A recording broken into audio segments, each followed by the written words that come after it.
ಬಾನುಲಿ ಶಾಲೆ ಬಾನತರಂಗದ ಶಾಲೆ, ಕಲಿಕೆಯ ಶಾಲೆ ಜ್ಞಾನ ಗಂಗೆಯ ಶಾಲೆ. ಬಾನುಲಿ ಶಾಲೆ ಬಾನತರಂಗದ ಶಾಲೆ, ಕಲಿಕೆಯ ಶಾಲೆ ಜ್ಞಾನ ಗಂಗೆ. ಕೇಳುಗರೆ ನಮಸ್ಕಾರ. ಬಾನುಲಿ ಶಾಲೆ SSLC ಪರೀಕ್ಷಾ ಸಿದ್ಧತೆ ನೇರ ಫೋನ್ ಇನ್ ಕಾರ್ಯಕ್ರಮಕ್ಕೆ ನಿಮಗೆಲ್ಲ ಆತ್ಮೀಯ ಸ್ವಾಗತ. ಇವತ್ತಿನ ವಿಷಯ ದ್ವಿತೀಯ ಭಾಷೆ ಇಂಗ್ಲಿಷ್. ನಿಮ್ಮ ಪ್ರಶ್ನೆಗಳಿಗೆ ಉತ್ತರಿಸಲಿಕ್ಕೆ ನಮ್ಮ ಜೊತೆ ಇದ್ದಾರೆ ದಕ್ಷಿಣ ಕನ್ನಡ ಜಿಲ್ಲಾ SSLC ಪರೀಕ್ಷಾ ನೋಡಲ್ ಅಧಿಕಾರಿ ಶಮಂತ್ VM, ಹಾಗೆಯೇ Santosh Kumar TN, Karnataka public school, Montepadavu, Bantwal taluk, Jagannath ಸರ್ಕಾರಿ ಪ್ರೌಢಶಾಲೆ, ಗುರುವಾಯನಕೆರೆ, ಬೆಳ್ತಂಗಡಿ ತಾಲೂಕು. ಕಾರ್ಯಕ್ರಮದಲ್ಲಿ ಭಾಗವಹಿಸುವ ನಿಮಗೆಲ್ಲ ನಮಸ್ಕಾರ, ಹಾಗೆಯೇ ಆತ್ಮೀಯ ಸ್ವಾಗತ. ಇವತ್ತು ನಾವು ಜಗತ್ತಿನಾದ್ಯಂತ ಇಂಗ್ಲಿಷ್ ಲ್ಯಾಂಗ್ವೇಜ್ ಡೇನ ಆಚರಿಸ್ತಾ ಇದ್ದೇವೆ. ಕಾಕತಾಳೀಯವಾಗಿ ಇವತ್ತಿನ ವಿಷಯ ಕೂಡ ಅದೇ, ದ್ವಿತೀಯ ಭಾಷೆ ಇಂಗ್ಲಿಷ್. ಅದ್ರ ಬಗ್ಗೆ ಒಂಚೂರು ಮಾಹಿತಿ ಕೊಡ್ತೀರಾ ನಮ್ಮ ವಿದ್ಯಾರ್ಥಿಗಳಿಗೆ? ಖಂಡಿತ. Hello everybody, very hilarious greeting of the day my dear students, respected parents of the students, teachers and the ardent listeners. UNO has announced 23rd April as the English Language Day. You know, it was earlier celebrated as the birthday and the death day of the renowned English poet, playwright, actor William Shakespeare. William Shakespeare was born on 23rd April 1564, and interestingly he died on the same date, 23rd April 1616. He was one of the greatest poets of the English literature, and he had composed a wide variety of literary works which have immortalized his name in the literary field. So, the purpose of this English Language Day is to celebrate the multilingualism and the cultural diversity, and to commemorate the great work of William Shakespeare. ಹಾಗಾಗಿ William ಶೇಕ್ಸ್ಪಿಯರ್ನಂಥ ಒಬ್ಬ ಶ್ರೇಷ್ಠ ಆಂಗ್ಲ ಕವಿಯ ಎಲ್ಲ ಕೆಲಸ ಕಾರ್ಯಗಳನ್ನು ನಾವು ಸ್ಮರಿಸಬೇಕು, ಅವರನ್ನು ನೆನಪಿಸಿಕೊಳ್ಬೇಕು ಎಂಬ ಒಂದು ವಿಶೇಷವಾದ ಹೆಜ್ಜೆಯಾಗಿ ಅವರ ಹುಟ್ಟಿದ ದಿವಸ ಹಾಗೆ ಅವರು ತೀರ್ಕೊಂಡ ದಿವಸವನ್ನು ನೆನಪಿಸುತ್ತಾ ಇವತ್ತಿನ ದಿವಸವನ್ನು ಇಂಗ್ಲಿಷ್ ಲ್ಯಾಂಗ್ವೇಜ್ ಡೇ ಆಗಿ ಸೆಲೆಬ್ರೇಟ್ ಮಾಡ್ತೀವಿ. ಈ ಮಾಹಿತಿಗಾಗಿ ತುಂಬಾ ಧನ್ಯವಾದಗಳು. ಹಾಗೆಯೇ ಈಗ ವಿದ್ಯಾರ್ಥಿಗಳು ಒಂದು ವಿಭಿನ್ನ ಪರಿಸ್ಥಿತಿಯನ್ನು ಎದುರಿಸುತ್ತಿದ್ದಾರೆ. ಕೋವಿಡ್ನಿಂದಾಗಿ ಅವರಿಗೆ ಶಾಲೆಗೆ ಹೋಗ್ಲಿಕ್ಕೆ ಆಗ್ಲಿಲ್ಲ. ಅನೇಕ ಪ್ರಶ್ನೆಗಳು ಬಹುಶಃ ಅವರಲ್ಲೇ ಉಳ್ಕೊಂಡಿರಬಹುದು. ಮತ್ತೆ ಈ ಕನ್ನಡ ಮಾಧ್ಯಮದ ವಿದ್ಯಾರ್ಥಿಗಳಿಗೆ ಇಂಗ್ಲಿಷ್ ಅನ್ನೋದು ಕೆಲವರಿಗಾದ್ರೂ ಸ್ವಲ್ಪ ಕಷ್ಟದ ವಿಷಯ. ಅದರಿಂದ ಅಂತ ಮಕ್ಕಳಿಗೆ 35% ಅಂಕಗಳು ಬರ್ಲಿಕ್ಕೆ ಏನ್ ಮಾಡಬಹುದು ಅಂತ ಆರಂಭದಲ್ಲೇ ಹೇಳಿ, ನಂತರ ಮಕ್ಕಳ ಕರೆಗಳನ್ನು ಸ್ವೀಕರಿಸೋಣ. Good morning and warm welcome to the listeners. My dear students, as we are undergoing COVID situation, don't be panic. So this time the question paper will be very easy, and don't worry. Actually last year we had 8 prose, 8 poems and 4 supplementary reading. Totally we had 20 lessons.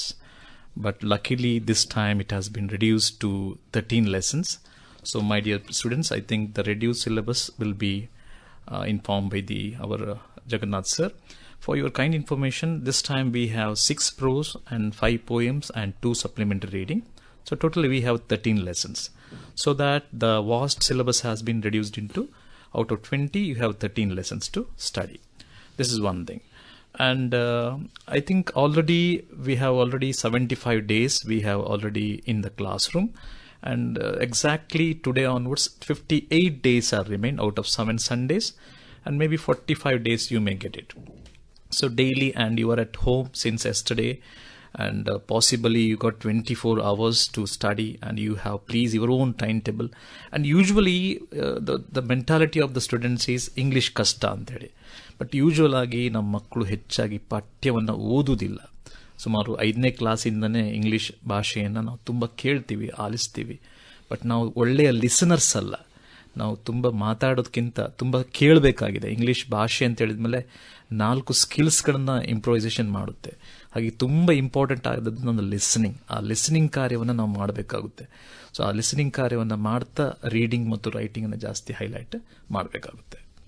Okay, ಅದರೊಟ್ಟಿಗೆ ಮಕ್ಕಳೇ ನೀವೇನು ತಲೆಬಿಸಿ ಮಾಡಬೇಡಿ. ಈಗಾಗಲೇ ನಿಮ್ಗೆ ಗೊತ್ತಿದೆ, ಹಿಂದೆ ನಮಗೆ ಹೋದ ವರ್ಷ 3 ಪದ್ಯ ಬಾಯ್ಪಾಠ ಇತ್ತು. ಈಗ ನಿಮಗೆ 2 ಪದ್ಯ ಇದೆ. That is one the quality of mercy and another one is blind boy.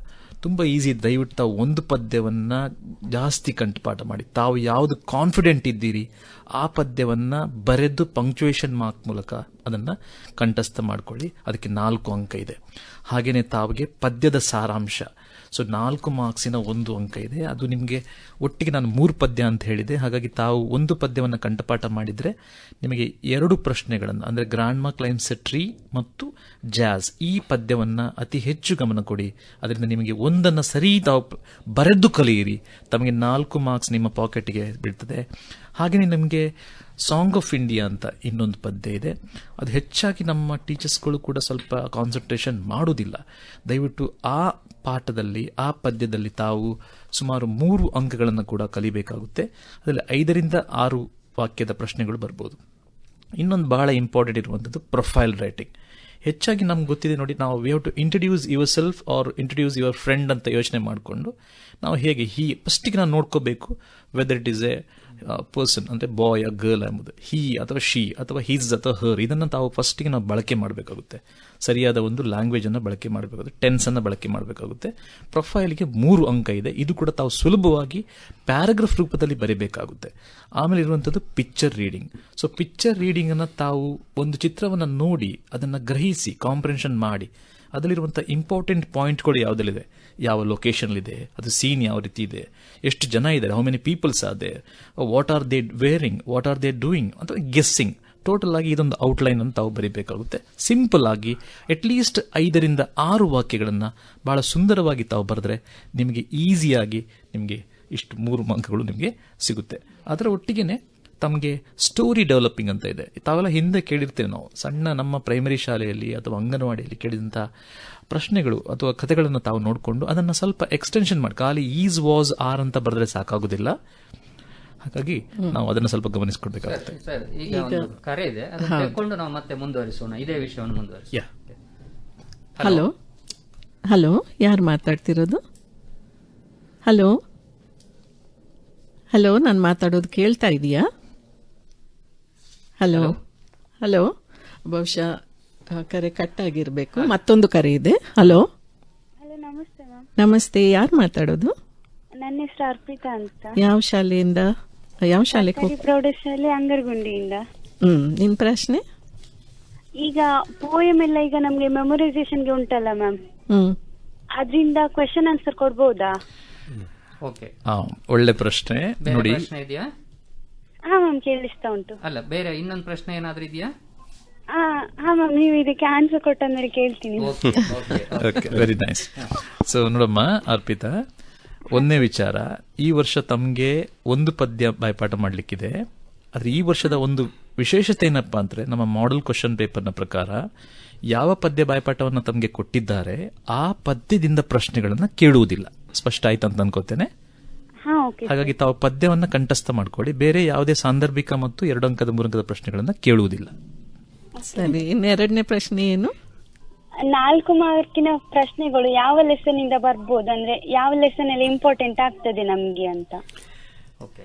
Arpita, 4 ಮಾರ್ಕಿನ ಪ್ರಶ್ನೆಗಳು ಯಾವುದೇ ಪಾಠದಿಂದ ಲೆಸನ್ ಇಂದ ಬರುವುದಿಲ್ಲಮ್ಮ, ಅದು ಪದ್ಯಗಳಿಂದಲೇ ಬರುದು. ಓಕೆ ಸರ್, ಆಯ್ತಾ ಸರ್? ಈಗ ಪ್ರಶ್ನೆ ಅಂತ ಹೇಳಿದ್ರೆ ಕಂಠಪಾಠನೂ ಇನ್ಕ್ಲೂಡ್ ಆಗಿಯಾ? ಹೌದು, ಪ್ರಶ್ನೆ ಬೇರೆ ಸರ್. ಈಗ 5 ಪದ್ಯ ಇದೆ, ಹಾಗಾಗಿ ಅದರಿಂದ ಒಂದು 4 ಮಾರ್ಕಿನ ಪ್ರಶ್ನೆ ಕೇಳ್ತಾರೆ, ಒಂದು 4 ಮಾರ್ಕಿನ ಪದ್ಯ ಬಾಯ್ಪಾಠ ಕೇಳ್ತಾರೆ. ಬೇರೆ ಬೇರೆ ಪದ್ಯಗಳು, ಬೇರೆ ಬೇರೆ ಸಾರಾಂಶ ಕೇಳುವ ಪದ್ಯಗಳು. ಪಾಠದಿಂದ ಗರಿಷ್ಠ ಅಂಕ ಒಂದು ಪಾಠದಿಂದ 3 ಮಾರ್ಕ್ ಆಗಿರ್ತದೆ. ಹಾಗಾಗಿ 4 ಮಾರ್ಕಿನ ದೊಡ್ಡ ಪ್ರಶ್ನೆಗಳು ಕೇಳುವುದಿಲ್ಲ. ರೆಡಿ ಸಿಲೆಬಸ್ ಇಂದ ಗ್ರಾಮರ್ ಕೇಳ್ಬೋದಾ ಮ್ಯಾಮ್? 100% ಕೇಳ್ತಾರೆ. ಹಾಗಾಗಿ ತಾವು ಕೇಳ್ತಾರೆ. ಈಗ ನಮ್ದು ಡಿಸ್ಕವರಿ ಪಾಠ ಇದೆ, ಮತ್ತೆ science and hope of survival ನ 2 ಪಾಠಗಳು ರೆಡ್ಯೂಸ್ ಆಗಿದೆ. ಆದರೆ ಅವುಗಳಿಂದ ಬರುವ ಗ್ರಾಮರ್ಗಳನ್ನು ಖಂಡಿತವಾಗಿ ಕೇಳ್ತಾರೆ. ಹಾಗಾಗಿ ಲ್ಯಾಂಗ್ವೇಜ್ ಆಕ್ಟಿವಿಟೀಸ್ ಏನಿದೆ, LSRW, listening, speaking, reading, writing ಅಂತೇಳಿ ಏನಿದೆ, ಆ ಎಲ್ಲ ಕೆಲಸಗಳನ್ನು ತಾವು ಆ 2 ಪಾಠಗಳನ್ನು ನೋಡ್ಕೊಳ್ಬೇಕು. ಕೇವಲ ಪಾಠ ಮಾತ್ರ ಡಿಲೀಟ್ ಆಗಿದೆ. ಆಯ್ತಾ? ಸರಿ, ಧನ್ಯವಾದ ಕರೆಗಾಗಿ. ಈಗ ಮತ್ತೊಂದು ಕರೆ ಇದೆ. ಹಲೋ ಹಲೋ, ಯಾರು ಮಾತಾಡ್ತಿರೋದು? ಹಲೋ, ನಮಸ್ತೆ ಎಲ್ಲರಿಗೂ. ನಮಸ್ತೆ. ನಾನು ಸತ್ಯಸಾಯಿ ವಿದ್ಯಾಕೇಂದ್ರದಿಂದ ಅಕ್ಷಯ್ ಅಂತ ಮಾತಾಡ್ತಿರೋದು. ನನ್ನ ಕ್ವಶನ್ ಬಂದು ಲೆಟರ್ ರೈಟಿಂಗ್ ಅಲ್ಲಿ ತುಂಬಾ ಫಾರ್ಮೆಟ್ಗಳಿದೆ ಸರ್. ಸರ್ ಅದರಲ್ಲಿ ಯಾವ ಫಾರ್ಮೆಟ್ ನಾವು ಯೂಸ್ ಮಾಡಿದ್ರೆ ಎಫೆಕ್ಟಿವ್ ಮತ್ತೆ ಈಸಿ ಆಗಿರುತ್ತೆ, ಸೂಕ್ತವಾಗಿರುತ್ತೆ ಅಂತ. Okay, it's A nice one. See my dear, ನಿಮಗೆ ಈ ವರ್ಷ 5 ಅಂಕಗಳನ್ನು ಇಟ್ಟಿದ್ದಾರೆ. ಹೋದ ವರ್ಷ ಅದಕ್ಕೆ 4 ಅಂಕ ಇತ್ತು. ಹಾಗೆ ನಿಮಗೊಂದು ಪ್ಲಸ್ ಇದೆ. ಏನಪ್ಪಾ ಅಂತ ಹೇಳಿದ್ರೆ, ಉದಾಹರಣೆಗೆ ನಮ್ಮಲ್ಲಿ 2 ರೀತಿಯ ಲೆಟರ್ಗಳಿವೆ ಅಲ್ವಾ.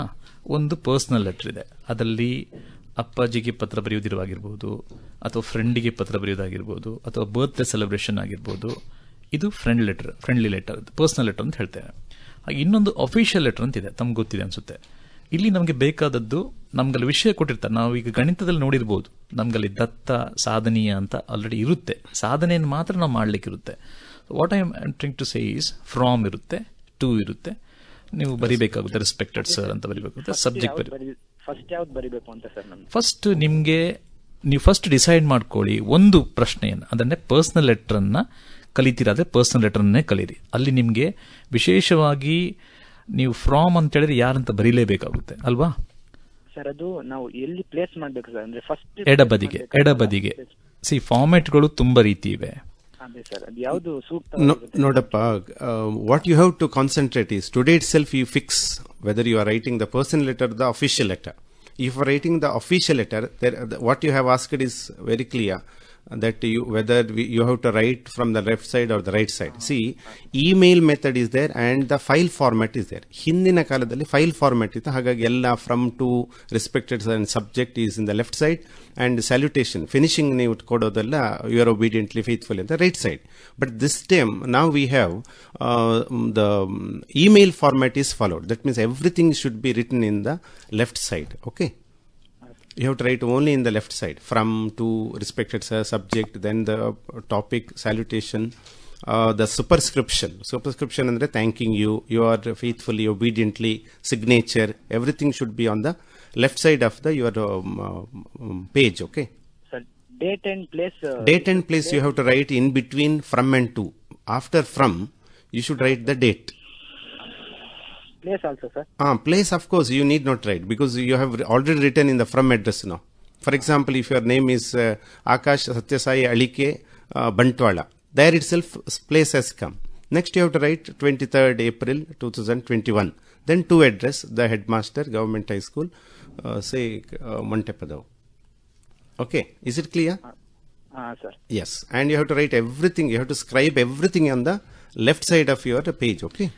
ಸರಳವಾಗಿ ಹೇಳಬೇಕು ಅಂತ ಹೇಳಿದ್ರೆ, ನಮ್ದೀಗ ಕಂಪ್ಯೂಟರ್ ಫಾರ್ಮೆಟ್ ಅಲ್ಲಿ ಹೇಗೆ ಅಲೈನ್ ಮಾಡ್ತಾರೆ ಅದನ್ನು ತಾವು ಅನುಕರಿಸಿದ್ರೆ ಬಹಳ ಉತ್ತಮ. ನಿನ್ನ ಪ್ರಶ್ನೆಗೆ ಉತ್ತರ ಸಿಕ್ಕಿದೆ ಅಲ್ಲ? ಇನ್ನೊಂದಿದೆ ಸರ್. ಎಸ್, ಸರ್, ಈಗ ನಾವು ದೊಡ್ಡ ಲಾಂಗ್ ಆನ್ಸರ್ ಟೈಪ್ ಬರಿಬೇಕಾದ್ರೆ ಸರ್, ನಾವು ಎಕ್ಸ್ಪ್ರೆಸ್ ಮಾಡ್ತೀವಲ್ಲ ಸರ್ ಒಂದು ಸೆಂಟೆನ್ಸ್, ಅದನ್ನ ಶಾರ್ಟ್ ಆಗಿ ಮಾಡಿ ಬರೆಯೋದು ಅಥವಾ ಉದ್ದಕ್ಕೆ ಬರೆಯೋದು? ಉದ್ದಕ್ಕೇನೆ ಬರೀರಿ, because this the long answer question and you just quote some of the words from the poem. ಅಂದ್ರೆ ಮಾರ್ಕ್ಸ್ ಕಡೆಯಿಂದ ನೋಡೋದಾದ್ರೆ ಸರ್ ಯಾವ ತರ ಮಾರ್ಕ್ಸ್ ಕೊಡ್ತಾರೆ ಸರ್? ಅಂದ್ರೆ ನಾವು ಫುಲ್ ಸ್ಟಾಪ್ ಎಷ್ಟು ಸೆಂಟೆನ್ಸ್ ಮಾಡಿದೀವಿ ಅದ್ರ ಮೇಲೆ ಮಾರ್ಕ್ಸ್ ನೋಡ್ತಾರಾ sir? No, the longevity of the sentences at the same time the way that you have written, the quality, the usage of the words, vocabulary and the punctuation and grammar, the proper use of has had, then modal auxiliaries, they are highlighted while writing. And please, my dear boy, please concentrate on the quality of your writing. Answer should be standard to get out.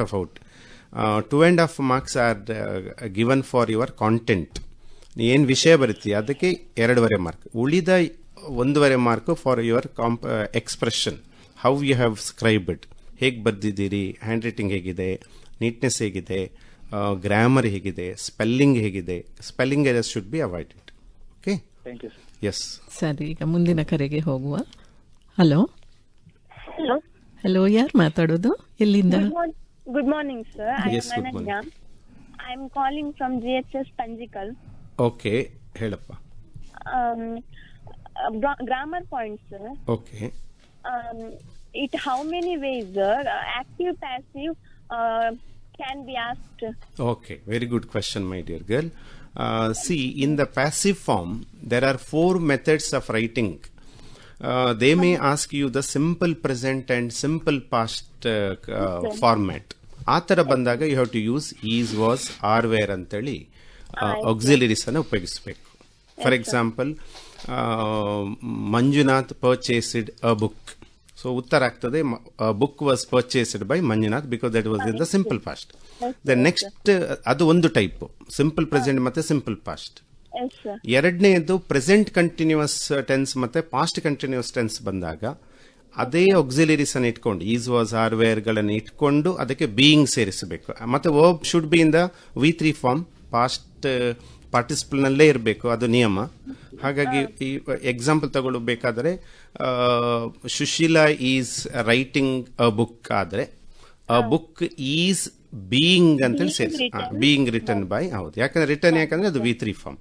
ಮತ್ತೆ ಮೂರನೇ type ಯಾವ್ದು ಅಂತ ಹೇಳಿದ್ರೆ present perfect ಮತ್ತೆ past perfect tense ಬಂದಾಗ ನೀವು been ಸೇರಿಸಬೇಕು. For example, Ashlesh has purchased a bike ಅಂತ ಬಂದಾಗ ಆ ಬೈಕ್ ಹ್ಯಾಸ್ ಬೀನ್ ಸೇರಿಸಬೇಕಮ್ಮ. ಹಾಗಾಗಿ that is in the present perfect tense ಮತ್ತೆ ಪಾಸ್ಟ್ ಪರ್ಫೆಕ್ಟ್ ಟೆನ್ಸ್ ಬಂದಾಗ. ಮತ್ತೆ ನಾಲ್ಕನೇ ವೆರೈಟಿ ನೀನು ಕೇಳಿದ ಹಾಗೆ ಮಾಡಲ್ ಆಕ್ಸಿಲರಿ ಬಂದ್ರೆ will, shall, can, may, must, need to ಆ ತರ ಬಂದಾಗ ಅದಕ್ಕೆ ಬಿ ಸೇರಿಸಬೇಕು. ಹಾ, very good. Okay, Panjikal school ಅಲ್ಲ? How many ways indirect and direct can be asked? Okay, very good. In direct and indirect varieties are 5. Total 5 varieties are there. Statement ಬರ್ತದೆ ಒಂದು, ಮತ್ತೆ WH questions ಇದೆ, yes or no question ಇದೆ, ಇಂಪೆರೇಟಿವ್ಸ್ ಇದೆ. ಇಂಪೆರೇಟಿವ್ಸ್ ಅಂದ್ರೆ ಈ request ಅಥವಾ ಆರ್ಡರ್ ಬರ್ತದೆ, ಮತ್ತೆ ಎಕ್ಸ್ಕ್ಲಮೇಟರಿ ಫಾರ್ಮ್ಯಾಟ್ ಬರ್ತದೆ. ಒಟ್ಟಿಗೆ 5 ವೆರೈಟಿ ಇದೆ. 5 varieties are there, my dear child. And you just consult your teacher and how the linkers are to be used. ಬಹುಶಃ ಈಗ ಇದು ಡೈರೆಕ್ಟ್ ಇಂಡೆಡ್ ಸ್ಪೀಚ್ ದೊಡ್ಡ ಗ್ರಾಮರ್ ಪಾರ್ಟ್ ಆಗಿರೋ ಕಾರಣ in this stipulated time we cannot concentrate. ನಿಂಗೆ ಸಣ್ಣಕ್ಕೆ ಹೇಳ್ತಾನೆ, ಸ್ಟೇಟ್ಮೆಂಟ್ ಬಂದಾಗ ದ್ಯಾಟ್ ಸೇರಿಸಬೇಕು ಲಿಂಕರ್. WH ಬಂದಾಗ ಯಾವ ಲಿಂಕರ್ ಅನ್ನ ಹಾಕಬಾರದು, ಅದರಲ್ಲಿರುವ ಸಬ್ಜೆಕ್ಟ್ ಮತ್ತೆ ಆಕ್ಸಿಲರೀಸ್ ಅನ್ನ ಆಚೀಚೆ ಮಾಡಬೇಕು, ಇಂಟರ್ಚೇಂಜ್. ಉಳಿಸಬೇಕು, ಸರ್ವನಾಮ ಹಾಕಬೇಕು. Very good, you are a good girl. I am very happy with you. Okay, yes ಅನ್ನೋ ಕ್ವಶನ್ ಬಂದಾಗ ಇಫ್ ಅಥವಾ ವೆದರ್ ಅನ್ನು ಹಾಕಬೇಕು. ಇಂಪೆರೇಟಿವ್ಸ್ ಬಂದಾಗ ಟು ಸೇರಿಸಬೇಕು, ಮತ್ತೆ ಎಕ್ಸ್ಕ್ಲಮೇಟರಿ ಬಂದಾಗ ದ್ಯಾಟ್ ಸೇರಿಸಬೇಕು. ನೀನು ಕೇಳಿದ ಒಳ್ಳೆ ಪ್ರಶ್ನೆ, ಯಾಕಂದ್ರೆ ಈ ವರ್ಷ ನಮಗೆ ಅದು 1 ಮಾರ್ಕಿಗೆ ಇದ್ರೂ when you go to the PUC it is asked for 5 marks. ಅಲ್ಲಿ ಡಯಲಾಗ್ ಅನ್ನು ಕೊಟ್ಟು 5 ವೆರೈಟಿಗಳನ್ನು ಕೊಡ್ತಾರೆ ಮಗಳೇ. ಹಾಗಾಗಿ ಅದರಲ್ಲಿ ನೀವು 5 ವೆರೈಟಿಯನ್ನು ಈಗಲೇ ಕಲಿತು PUC ಹೋದಾಗ you can be proud and you can feel happy in the English classroom. ಒಳ್ಳೆ ಚೆನ್ನಾಗಿ ರೆಡಿ ಆಗಿದೆಯಲ್ಲ ಈಗಲೇ, ಇಂಗ್ಲಿಷ್ ಟೀಚರ್ ಆಗ್ಬೋದು. ಧನ್ಯವಾದ. ಕರೆಗಾಗಿ ಮತ್ತೊಂದು ಕರೆಗೆ ಹೋಗ್ತೇವೆ.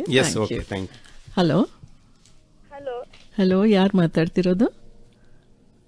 ಇಂಗ್ಲಿಷ್ ಶುಭಾಶಯಗಳು. Okay, thank you. ತಮಗೂ ಕೂಡ. ಯಾರು ಮಾತಾಡ್ತಿರೋದು, ಎಲ್ಲಿಂದ? ನನ್ನ ಹೆಸರು ಮಧುರಿಕಾ. ಏನ್ ಹೆಸರು? ಮಧುರಿಕಾ. ಸರಿ. ಸರ್ಕಾರಿ ಪ್ರೌಢಶಾಲೆ ಕೊಯ್ಲ, ಬಂಟ್ವಾಳದಿಂದ. ಪ್ರಶ್ನೆ 3 ಇದೆ ಸರ್. ಓಕೆ, ಕೇಳಪ್ಪ, ಒಂದೊಂದು ಕೇಳು. ಹಲೋ, ಹೇಳಿ. ಎಕ್ಸ್ಟ್ರಾಕ್ಟ್ 12 ಮಾರ್ಕ್ಸ್ ಗೆ ಬರುತ್ತೆ. ಅದನ್ನು ಫೈಂಡ್ ಔಟ್ ಮಾಡಿ ಉತ್ತರಿಸಲು ಸುಲಭ ವಿಧಾನವೇನು? ಫಸ್ಟ್ ಆಫ್ ಆಲ್, ಪ್ರಶ್ನೆ ಚೆನ್ನಾಗಿದೆ. ಈ ವರ್ಷ ನಿಮ್ಗೆ ಒಂದು ಲಾಭ ಏನಪ್ಪ ಅಂತ ಹೇಳಿದ್ರೆ, ಲೆಸನ್ ನಂಬರ್ 1, 3, 2, 3, 5 ಮತ್ತು 7 ಈ 5 ಪಾಠಗಳಿವೆ. ಈ 5 ಪಾಠಗಳನ್ನು ತಾವು ದಿನಾಗಲೂ ಕೂಡ ಅದನ್ನೊಂದು ಅರ್ಧ ಗಂಟೆ ಓದಿ. ಇಂಪಾರ್ಟೆಂಟ್ ಡಯಲಾಗ್ಸ್ಗಳು ಇದ್ದಾವೆ, 69, 99 ಅಂತ ಹೇಳ್ತೇವೆ ನಾವು, ಕೊಟೇಶನ್ ಮಾರ್ಕ್ ಅಂತ ಹೇಳ್ತೇವೆ. ಅಂತಹ ಯಾರು ಯಾರಿಗೆ ಹೇಳಿದರು ಎಂಬುದನ್ನು ಪ್ಲೀಸ್ ಅಂಡರ್ಲೈನ್ ಇಟ್. ಓಕೆ, ಯಾವ್ಯಾವ ಸಾಂದರ್ಭಿಕವಾಗಿ ಅದನ್ನು ಕೇಳಿದ್ದಾರೆ ಎಂಬುದನ್ನು ತಾವು ಸ್ವಲ್ಪ ಓದಿದ್ರೆ ಆಳವಾಗಿ, ಯಾರು ಹೇಳಿದರು, who said this, to whom it was told, ಅಥವಾ ಯಾರಿಂದ ನಾವು ತಗೊಳ್ಳಲಾಗಿದೆ ಎಂಬುದನ್ನು ತಾವೇನು ಮಾಡಬೇಕಾಗುತ್ತೆ, ಅದನ್ನು ಸ್ಟಡಿ ಮಾಡಬೇಕಾಗುತ್ತೆ. ಸೊ ಹಾಗೇನೆ ದಿನಾ ನೀವು ಪಠ್ಯ ಪುಸ್ತಕವನ್ನು ಸ್ವಲ್ಪ ಜಾಸ್ತಿ ಓದಬೇಕಾಗುತ್ತೆ. ಹೆಚ್ಚಾಗಿ ನಮ್ಮ ಮಕ್ಕಳು ಸಂದರ್ಭಗಳನ್ನು ಅಟೆಂಡ್ ಮಾಡುವುದಿಲ್ಲ. ಹೆಚ್ಚು 12 ಅಂಕಗಳಿದೆ. 12 ಅಂಕಗಳಲ್ಲಿ ಹೆಚ್ಚು ಕಮ್ಮಿ ಹೂ ಸೆಡ್ ದಿಸ್ ಅಂತ ಬರೆದ್ರೂ ಕೂಡ ಮತ್ತೆ ಇನ್ನೊಂದು ಕನ್ಫ್ಯೂಷನ್ ಮಾಡ್ಕೋತಾರೆ. ಉದಾಹರಣೆಗೆ ಸ್ವಾಮಿ ಎಂಬ ಲೆಸನಲ್ಲಿ ಒಂದು ಅಜ್ಜಿ ಪಾತ್ರ ಬರುತ್ತೆ. ಆ ಅಜ್ಜಿ ಪಾತ್ರವನ್ನು ತೆಕ್ಕೊಂಡು ಗ್ರಾಂಡ್ ಮಾ ಕ್ಲೈಮ್ ಸೆಟ್ರಿಗೆ ಹಾಕಿಬಿಡ್ತಾರೆ. ಹಾಗಾಗಿ ಸರಿ ಪ್ರಶ್ನೆಯನ್ನ ಓದಿ, ಪ್ರಶ್ನೆ ಸಂಖ್ಯೆ 27, 28, 29 ಮತ್ತೆ 30 ಈ 4 ಪ್ರಶ್ನೆಗಳು ನಿಮ್ಮ ಮಾಡೆಲ್ ಪ್ರಶ್ನೆ ಪತ್ರಿಕೆಯಲ್ಲಿ ಸಂದರ್ಭಕ್ಕೆ ಇವೆ. ಹಾಗಿರ್ಬೇಕಾದ್ರೆ ತಾವೊಂದು ಕನ್ಫರ್ಮ್ ಮಾಡ್ಕೋಬಹುದು, ಈ ಪ್ರಶ್ನೆಗಳು ಕೇವಲ ಸಂದರ್ಭಕ್ಕೆ ಬಂದಿರುವಂಥದ್ದು. ಸೊ ಹಾಗಾಗಿ ನೀವು ದಯವಿಟ್ಟು ಆ ಪ್ರಶ್ನೆಗಳನ್ನ ಸರಿಯಾಗಿ ಓದಬೇಕು. ಮತ್ತೆ 30ನೇ ಪ್ರಶ್ನೆ, ಕೊನೆಯ ಪ್ರಶ್ನೆ ಒಂದು ಪದ್ಯದಿಂದ ಬರುತ್ತೆ. ನಾನು ಏನು ಹೇಳಲಿಕ್ಕೆ ಪ್ರಯತ್ನ ಪಡ್ತೇನೆ ಅಂದರೆ 3 ಪ್ರಶ್ನೆಗಳು ಲೆಸನಿಂದ ಬರುತ್ತೆ, 1 ಪ್ರಶ್ನೆ ಪದ್ಯದಿಂದ ಬರುತ್ತೆ. ಅದು 30ನೇ ಪ್ರಶ್ನೆ ಸಾಂಗ್ ಆಫ್ ಇಂಡಿಯಾದಿಂದನೇ ಬರುತ್ತೆ. ಹಾಗಾಗಿ ದಯವಿಟ್ಟು ತಾವು 4 ಪ್ರಶ್ನೆಗಳನ್ನು ಆಳವಾಗಿ ಸ್ಟಡಿ ಮಾಡಿ ಅದನ್ನು ಅಂಡರ್ಲೈನ್ ಮಾಡ್ಕೊಂಡು ಓದಿದ್ರೆ ತಾವೆಲ್ಲ ಪ್ರಶ್ನೆಗಳಿಗೆ ಉತ್ತರ ಕೊಡಬಹುದು. 12ರಲ್ಲಿ 12 ಅಂಕಗಳು ಕೂಡ ತಾವು ಪಡೆಯಬಹುದು. ಸ್ಟೋರಿ ಡೆವಲಪ್ ಹೇಗೆ ಮಾಡುವುದು? ಸ್ಟೋರಿ ಡೆವಲಪ್ ನೋಡಮ್ಮ, ಅದು ಕ್ವಶನ್ ಅನ್ನೇ ಹೇಳಿದರೆ read the outline story of the given format and you have to ಈ ಔಟ್ಲೈನ್ ಅನ್ನ ಫಸ್ಟ್ ಇಂದ ಲಾಸ್ಟ್ ವರೆಗೆ once and twice and thrice ಓದಬೇಕು. ಎಲ್ಲರೂ ಮಾಡೋ ಮಿಸ್ಟೇಕ್ ಏನಂದ್ರೆ ಈ ಔಟ್ಲೈನ್ ಸ್ಟೋರಿಯನ್ನ ಸ್ಟಾರ್ಟಿಂಗ್ ಇಂದ ಕೊನೆವರೆಗೆ ಓದಲ್ಲ. You have to read from the clues, you have to read once and twice, and at that time you will get the one complete picture of the outline of the story. For that you have to elaborate. If it was the old story, once upon a time ಅಂತೇಳಿ ಹೆಸರು ಹಾಕಿ there lived ಅಂತೇಳಿ ಹಾಕಿದಾಗ ಅದು ನಿಮಗೆ ಆರಂಭವನ್ನು ಎತ್ತಿಕೊಡ್ತದೆ. ಮತ್ತು you should write in a sentence. ಹಾಗಾಗಿ ಅಲ್ಲಿ ಈಗ for example crow, thirsty, searched water ಅಂತೇಳಿ ಇದ್ರೆ ನೀವೇನು ಮಾಡಬೇಕು, ಆದಷ್ಟು ಈಸ್ ವಾಸ್ಗಳು, ಈಗ ಪ್ರೈಮರಿ ಆಕ್ಸಿಲರೀಸ್ ಅಥವಾ ಬಿ ಫಾರ್ಮ್ಸ್ ಅನ್ನು ನಾವು ಯಾವತ್ತು ಒಬ್ಬನನ್ನು ವಿವರಿಸಲಿಕ್ಕೆ ಬಳಸೋದು, am was, is was, are were. So ಅದನ್ನು ಬಳಸ್ಕೊಂಡು ಈಗ ಇಲ್ಲಿ ಕ್ರೋ ಅಂತ ಹೇಳಿದ್ರೆ it was the past event, ಹಾಗಾಗಿ ವಾಸ್ ಅಲ್ಲಿ ಹೋಗ್ತದೆ. There was once upon a time, there was a crow, it was thirsty, it had searched for water. ಈ ಥರ ಎಲ್ಲವನ್ನ ನೀವು ಈ ಹೆಲ್ಪಿಂಗ್ ವರ್ಬ್ಸ್ಗಳ ಆಧಾರದಲ್ಲಿ ವಾಕ್ಯಗಳನ್ನು ಮಾಡಬೇಕು. ಹಾಗಾಗಿ ನೀನು ಫಸ್ಟಿಗೆ ಔಟ್ಲೈನ್ ಅನ್ನು ಚಂದ ಮಾಡಿ ನೋಡು, ಅದು ಏನು ಹೇಳ್ತದೆ, ಅದು ಏನು ಸ್ಟೋರಿ ಅಂತೇಳಿ. ಆಯ್ತಾ? ಎಸ್ ಅಮ್ಮ. ಕ್ವಾಲಿಟಿ ಆಫ್ ಮಾರ್ಕ್ಸ್ ಇದ್ದು ಕೇವಲ ಸಾಂಗ್ ಮಾತ್ರ ಬರುವುದಾ ಅಥವಾ ಕ್ವೆಶ್ಚನ್ ಕೇಳ್ತಾರಾ? As the sir has told, ಕೇವಲ ಪದ್ಯವನ್ನ ಬಾಯ್ಪಾಠಕ್ಕೆ ಮಾತ್ರ ಸೀಮಿತವಾಗಿ ಇಟ್ಕೊಳ್ಳಿ. ಯಾವುದೇ ಕಾರಣಕ್ಕೂ ಆ ಪದ್ಯದಿಂದ ಬೇರೆ ಯಾವುದೇ ಪ್ರಶ್ನೆ 2 ಅಂಕ 3 ಅಂಕ 4 ಅಂಕದ ಯಾವುದೇ ಪ್ರಶ್ನೆ ಬರುವುದಿಲ್ಲ. ಕನ್ಫರ್ಮ್. ಸರಿ, ನಿನ್ನ ಎಲ್ಲ ಪ್ರಶ್ನೆಗಳಿಗೆ ಉತ್ತರ ಸಿಗ್ತಲ್ಲ. ಇನ್ನು ಮುಂದಿನ ಕರೆಗೆ ಹೋಗ್ತೇವೆ. ಹಲೋ, ಯಾರು ಮಾತಾಡ್ತಿರೋದು? ನಮಸ್ತೆ, ಅನನ್ಯ ಅಂತ ಹೇಳಿ ಮೂಡಬಿದ್ರೆಯಿಂದ. ಹಾ, ಪ್ರಶ್ನೆ. ಡಾಕ್ಟರ್ BR ಅಂಬೇಡ್ಕರ್ ಪಾಠ ಸ್ವಲ್ಪ ಕಷ್ಟ ಇದೆ, ಅದನ್ನು ಹೀಗೆ ಸುಲಭವಾಗಿ. ಯಾವ ಶಾಲೆ ನಿಮ್ದು? ಹಲೋ, ಬೆಟ್ಟು ಶಾಲೆಯಿಂದ ಅನನ್ಯ ಅಂತ ಹೇಳಿ. ಓಕೆ, ಸರಿ. ಡಾಕ್ಟರ್ BR ಅಂಬೇಡ್ಕರ್ ಪಾಠ ವಿವರಿಸಿ ಸರ್. ಓಕೆ, ನಿಮ್ಮದು ಧ್ವನಿ ಸ್ವಲ್ಪ ಡಿಸ್ಟರ್ಬೆನ್ಸ್ ಇದೆ, ತೊಂದರೆ ಇಲ್ಲ. ನಿಮ್ಮ ಕ್ವಶನ್ ನಮ್ಗೆ ಅರ್ಥ ಆಗಿದೆ, ಈಗ ಉತ್ತರ ಹೇಳ್ತಾರೆ. Okay, lesson number 4 doctor BR Ambedkar. ನೋಡಿ, ನಾವು ಮಹಾನಾಯಕ ಅಂತೇಳಿ ಸೀರಿಯಲ್ ಅನ್ನು ಎಲ್ಲರೂ ತುಂಬಾ ಪಾಪ್ಯುಲರ್ ಆಗಿದೆ, ಎಲ್ಲರೂ ನೋಡ್ತಿದ್ದೇವೆ, ಕೇಳ್ತಿದ್ದೇವೆ. We are commemorating his great works on 14th April every year. ಹಾಗಾಗಿ ಡಾಕ್ಟರ್ BR ಅಂಬೇಡ್ಕರ್ನ ಬಗ್ಗೆ ಬೇಕಾದಷ್ಟು ಬಯೋಗ್ರಫಿಗಳು, ಪುಸ್ತಕಗಳು ಈಗಾಗಲೇ ಇದೆ. ಅದನ್ನ ಬ್ಯಾಕ್ಗ್ರೌಂಡ್ ಅಲ್ಲಿ ಇಟ್ಕೊಂಡು ಈ ಪಾಠ was written actually by S Venkataraman. ಈ ವೆಂಕಟರಾಮನ್ ಅವರು ಬರೆದಾಗ ಅವರು ಒಂದು ಪುಸ್ತಕದಿಂದ ತೆಗೆದ ಎಕ್ಸ್ಟ್ರಾಕ್ಟ್ ಇದು. ಹಾಗಾಗಿ ಸ್ವಲ್ಪ ವರ್ಡ್ಸ್ಗಳು ಸ್ವಲ್ಪ ಕಾಂಪ್ಲಿಕೇಟೆಡ್, ಬಹುಶಃ ನಿಮಗೆ ಅದಕ್ಕೆ ಅದು ಕಷ್ಟ ಆಯ್ತೇನೋ. ಸ್ವಲ್ಪ ಡಿಕ್ಷನರಿ ಹತ್ತಿರದಲ್ಲಿ ಇಟ್ಕೊಂಡು ಮತ್ತೆ you have to listen to the teacher carefully. You have to segregate the lesson. ಅದರಲ್ಲಿ paragraph number 1 concentrate more on voracious reader ಅಂತೇಳಿ ಕಾನ್ಸಂಟ್ರೇಟ್ ಮಾಡ್ತದೆ. It will give you information related to the insatiable thirst of the doctor BR Ambedkar. ಮತ್ತೆ how do you say that the 14th Amendment helped Dr. BR Ambedkar to write the Constitution. ಜ್ಯೋತಿ ಬಾಪುಲೆ ಅವರ work. ಮತ್ತೆ ಅಲ್ಲಿ ಅವರ books ಇದೆ, 4 news papers has published. ಅದು ಹೇಗಿದೆ ಅಂತ ಹೇಳಿದ್ರೆ, ನೀವು MBBS ಅಂತೇಳಿ ಕಲಿತ್ರೆ ಸಾಕು. MBBS, M ಅಂತ ಹೇಳಿದ್ರೆ ಮೂಕನಾಯಕ, BB ಅಂತ ಹೇಳಿದ್ರೆ ಬಹಿಷ್ಕೃತ ಭಾರತ, ಆ್ಯಂಡ್ ಎಸ್ ಅಂತೇಳಿ ಸಮತ. ಹಾಗಾಗಿ 3 ನ್ಯೂಸ್ ಪೇಪರ್ ಅವ್ರು ಸ್ಟಾರ್ಟ್ ಮಾಡಿದರು. ಅದನ್ನು ನೆನಪಲ್ಲಿ ಇಟ್ಕೊಳ್ಳೋದು ಹೇಗೆಂದರೆ MBBS ಅಂತೇಳಿ ನೆನಪಿಸ್ಕೊಂಡ್ರೆ ಸುಲಭ ಆಗ್ತದೆ. ಹಾಗೆ he has return the constitution of India. ಅದರಲ್ಲಿ ಹೇಗಿದೆ ಅಂತ ಹೇಳಿದ್ರೆ ಅದರಲ್ಲಿ ಲ್ಯುಮಿನರೀಸ್ ಅಂತ ಇದ್ದಾರೆ. ಲ್ಯುಮಿನರೀಸ್ ಯಾರಿದೆ ಹೇಳಿ? ಅಲ್ಲಿ ಕೃಷ್ಣಸ್ವಾಮಿ ಅಯ್ಯರ್ ಅಂತ ಇದೆ, ಗೋಪಾಲಸ್ವಾಮಿ ಅಯ್ಯಂಗಾರ್ ಅಂತ ಇದೆ. ಹಾಗಾಗಿ ಸ್ವಾಮಿ ಒಟ್ಟಾಗ್ತದೆ. ಒಂದು ಅಯ್ಯರ್ ಮತ್ತೊಂದು ಅಯ್ಯಂಗಾರು, ಮತ್ತು ಒಂದು ಗೋಪಾಲ ಮತ್ತೊಂದು ಕೃಷ್ಣ, ಅದೇ ಒಟ್ಟೊಟ್ಟಿಗೆ ಹೆಸರಿದೆ. ಹಾಗೆ ನೆನಪಿಸ್ಕೊಂಡಾಗ ಆ ಪಾಠ ಅದರಲ್ಲಿ ಲ್ಯುಮಿನರೀಸ್ ನೆನಪಾಗ್ತದೆ. ಕೃಷ್ಣಸ್ವಾಮಿ ಅಯ್ಯರ್ ಮತ್ತು ಗೋಪಾಲಕೃಷ್ಣ ಅಯ್ಯಂಗಾರ್, ಹಾಗೆ KM ಮುನ್ಷಿ ಅಂತ ಇದ್ದಾರೆ, 3 ಜನ. ಮತ್ತು about the constitution, you should understand simply that constitution is a set of law. It is a basic document ಅಲ್ವಾ? ಸೊ ಹಾಗೆ ಕಲಿತರೆ ನಿಮಗೆ ಅದು ಈಸಿ ಆಗ್ತದೆ. ಮತ್ತು ಕಾಸ್ಟ್ ಸಿಸ್ಟಮ್ನ ಬಗ್ಗೆ ಅದರಲ್ಲಿ ಮಾಹಿತಿ ಇದೆ, ಅವ್ವಾಯಿ ಮತ್ತು ಬುದ್ಧ ಅಂತೇಳಿ. ನೀವು ಅದನ್ನು ಜಸ್ಟ್ ನೋಟ್ ಮಾಡ್ಕೊಳ್ಬೇಕು. ಅವ್ವಾಯಿ ಅಂತ ಹೇಳ್ತಾರೆ ಚಾರಿಟೇಬಲ್ ಮತ್ತು ಮೈಸರ್ ಅಂತ ಹೇಳ್ತಾರೆ. ಬುದ್ಧ ಹೇಳ್ತಾರೆ ವಿ ಫೈಂಡ್ ಹೋಲ್ಸಮ್ ಮತ್ತು ಅನ್ಹೋಲ್ಸಮ್ ಅಂತೇಳಿ. ಅದನ್ನು ಹಾಗೆ ಬಂದಾಗ ಸ್ವಲ್ಪ ಡ್ರಿಲ್ ವರ್ಕ್ ಮಾಡಿದರೆ ಆಗ್ತದೆ. ಮತ್ತು ಇನ್ನೊಂದು ಲಾಸ್ಟ್ ಕ್ವಶನ್ ನಿಮಗೆ ಸಾಮಾನ್ಯವಾಗಿ ಪರೀಕ್ಷೆಗಳೆಲ್ಲ ಬರೋದು ಯಾವುದಂತ ಹೇಳಿದರೆ, how did Ambedkar and Gandhi try to wipe out caste system from India? ಅಲ್ಲಿ ಅದು ಭಾರಿ ಚಂದ ವಾಕ್ಯ ಇದೆ. Gandhiji stressed the duties of the upper caste, Ambedkar stressed the rights of the lower caste. ಅಷ್ಟೇ ಇರೋದು, ಬರೀ ಒಂದೊಂದು ವರ್ಡ್ ಆಚೆ ಮಾಡಿದರೆ ಇತ್ತು. ಗಾಂಧೀಜಿ ಫೋಕಸ್ಡ್ ಆನ್ ಅಥವಾ stressed the duties of the upper caste. Ambedkar had stressed the rights of the lower caste. ಆ ಪಾಯಿಂಟ್ಸನ್ನು ಸರಿಯಾಗಿ ಅರ್ಥ ಮಾಡಿಕೊಂಡ್ರೆ ಸುಲಭ ಆಗ್ತದೆ. ಮತ್ತು ಇನ್ನೊಂದಿದೆ ಕಾನ್ಸ್ಟಿಟ್ಯೂಷನಲ್ ಮೆಥಡ್ಸ್. ನೋಡಿ, ಇವಾಗ ಬಸ್ ಸ್ಟ್ರೈಕ್ ಆಗ್ತಾ ಇದೆ. ಸ್ಟ್ರೈಕ್ಗಳಿಂದಾಗಿ ನಮಗೆ ಎಷ್ಟು ಜನಸಾಮಾನ್ಯರಿಗೆ ಲಾಸ್ ಆಯಿತು. So loss of life and property ಅಂತೇಳಿ ಅಲ್ಲಿ ಒಂದು ವರ್ಡ್ ಹಾಕ್ತಾರೆ. So Ambedkar had not given importance to the satyagraha, ಸ್ಟ್ರೈಕ್ಸ್ಗಳ ಬಗ್ಗೆ ಅವರು ಇಂಪಾರ್ಟೆನ್ಸೇ ಕೊಡಲಿಲ್ಲ. ಯಾಕೆ ಅಂತ ಪ್ರಶ್ನೆ ಕೇಳ್ತಾರೆ. ನಮ್ಮ KSRTC ಸ್ಟ್ರೈಕನ್ನು ನೀವು so you have to connect the knowledge that you will get from the textbook or the classroom to the real life situation. So ಹಾಗಾಗಿ ಅಲ್ಲೊಂದು ಪ್ರಶ್ನೆ ಏನಿದೆ, why did he stress the constitution methods ಅಂತ ಇದೆ. ಯಾಕೆ ಸಂವಿಧಾನದ ಪದ್ಧತಿ? ಅದು ಇಟ್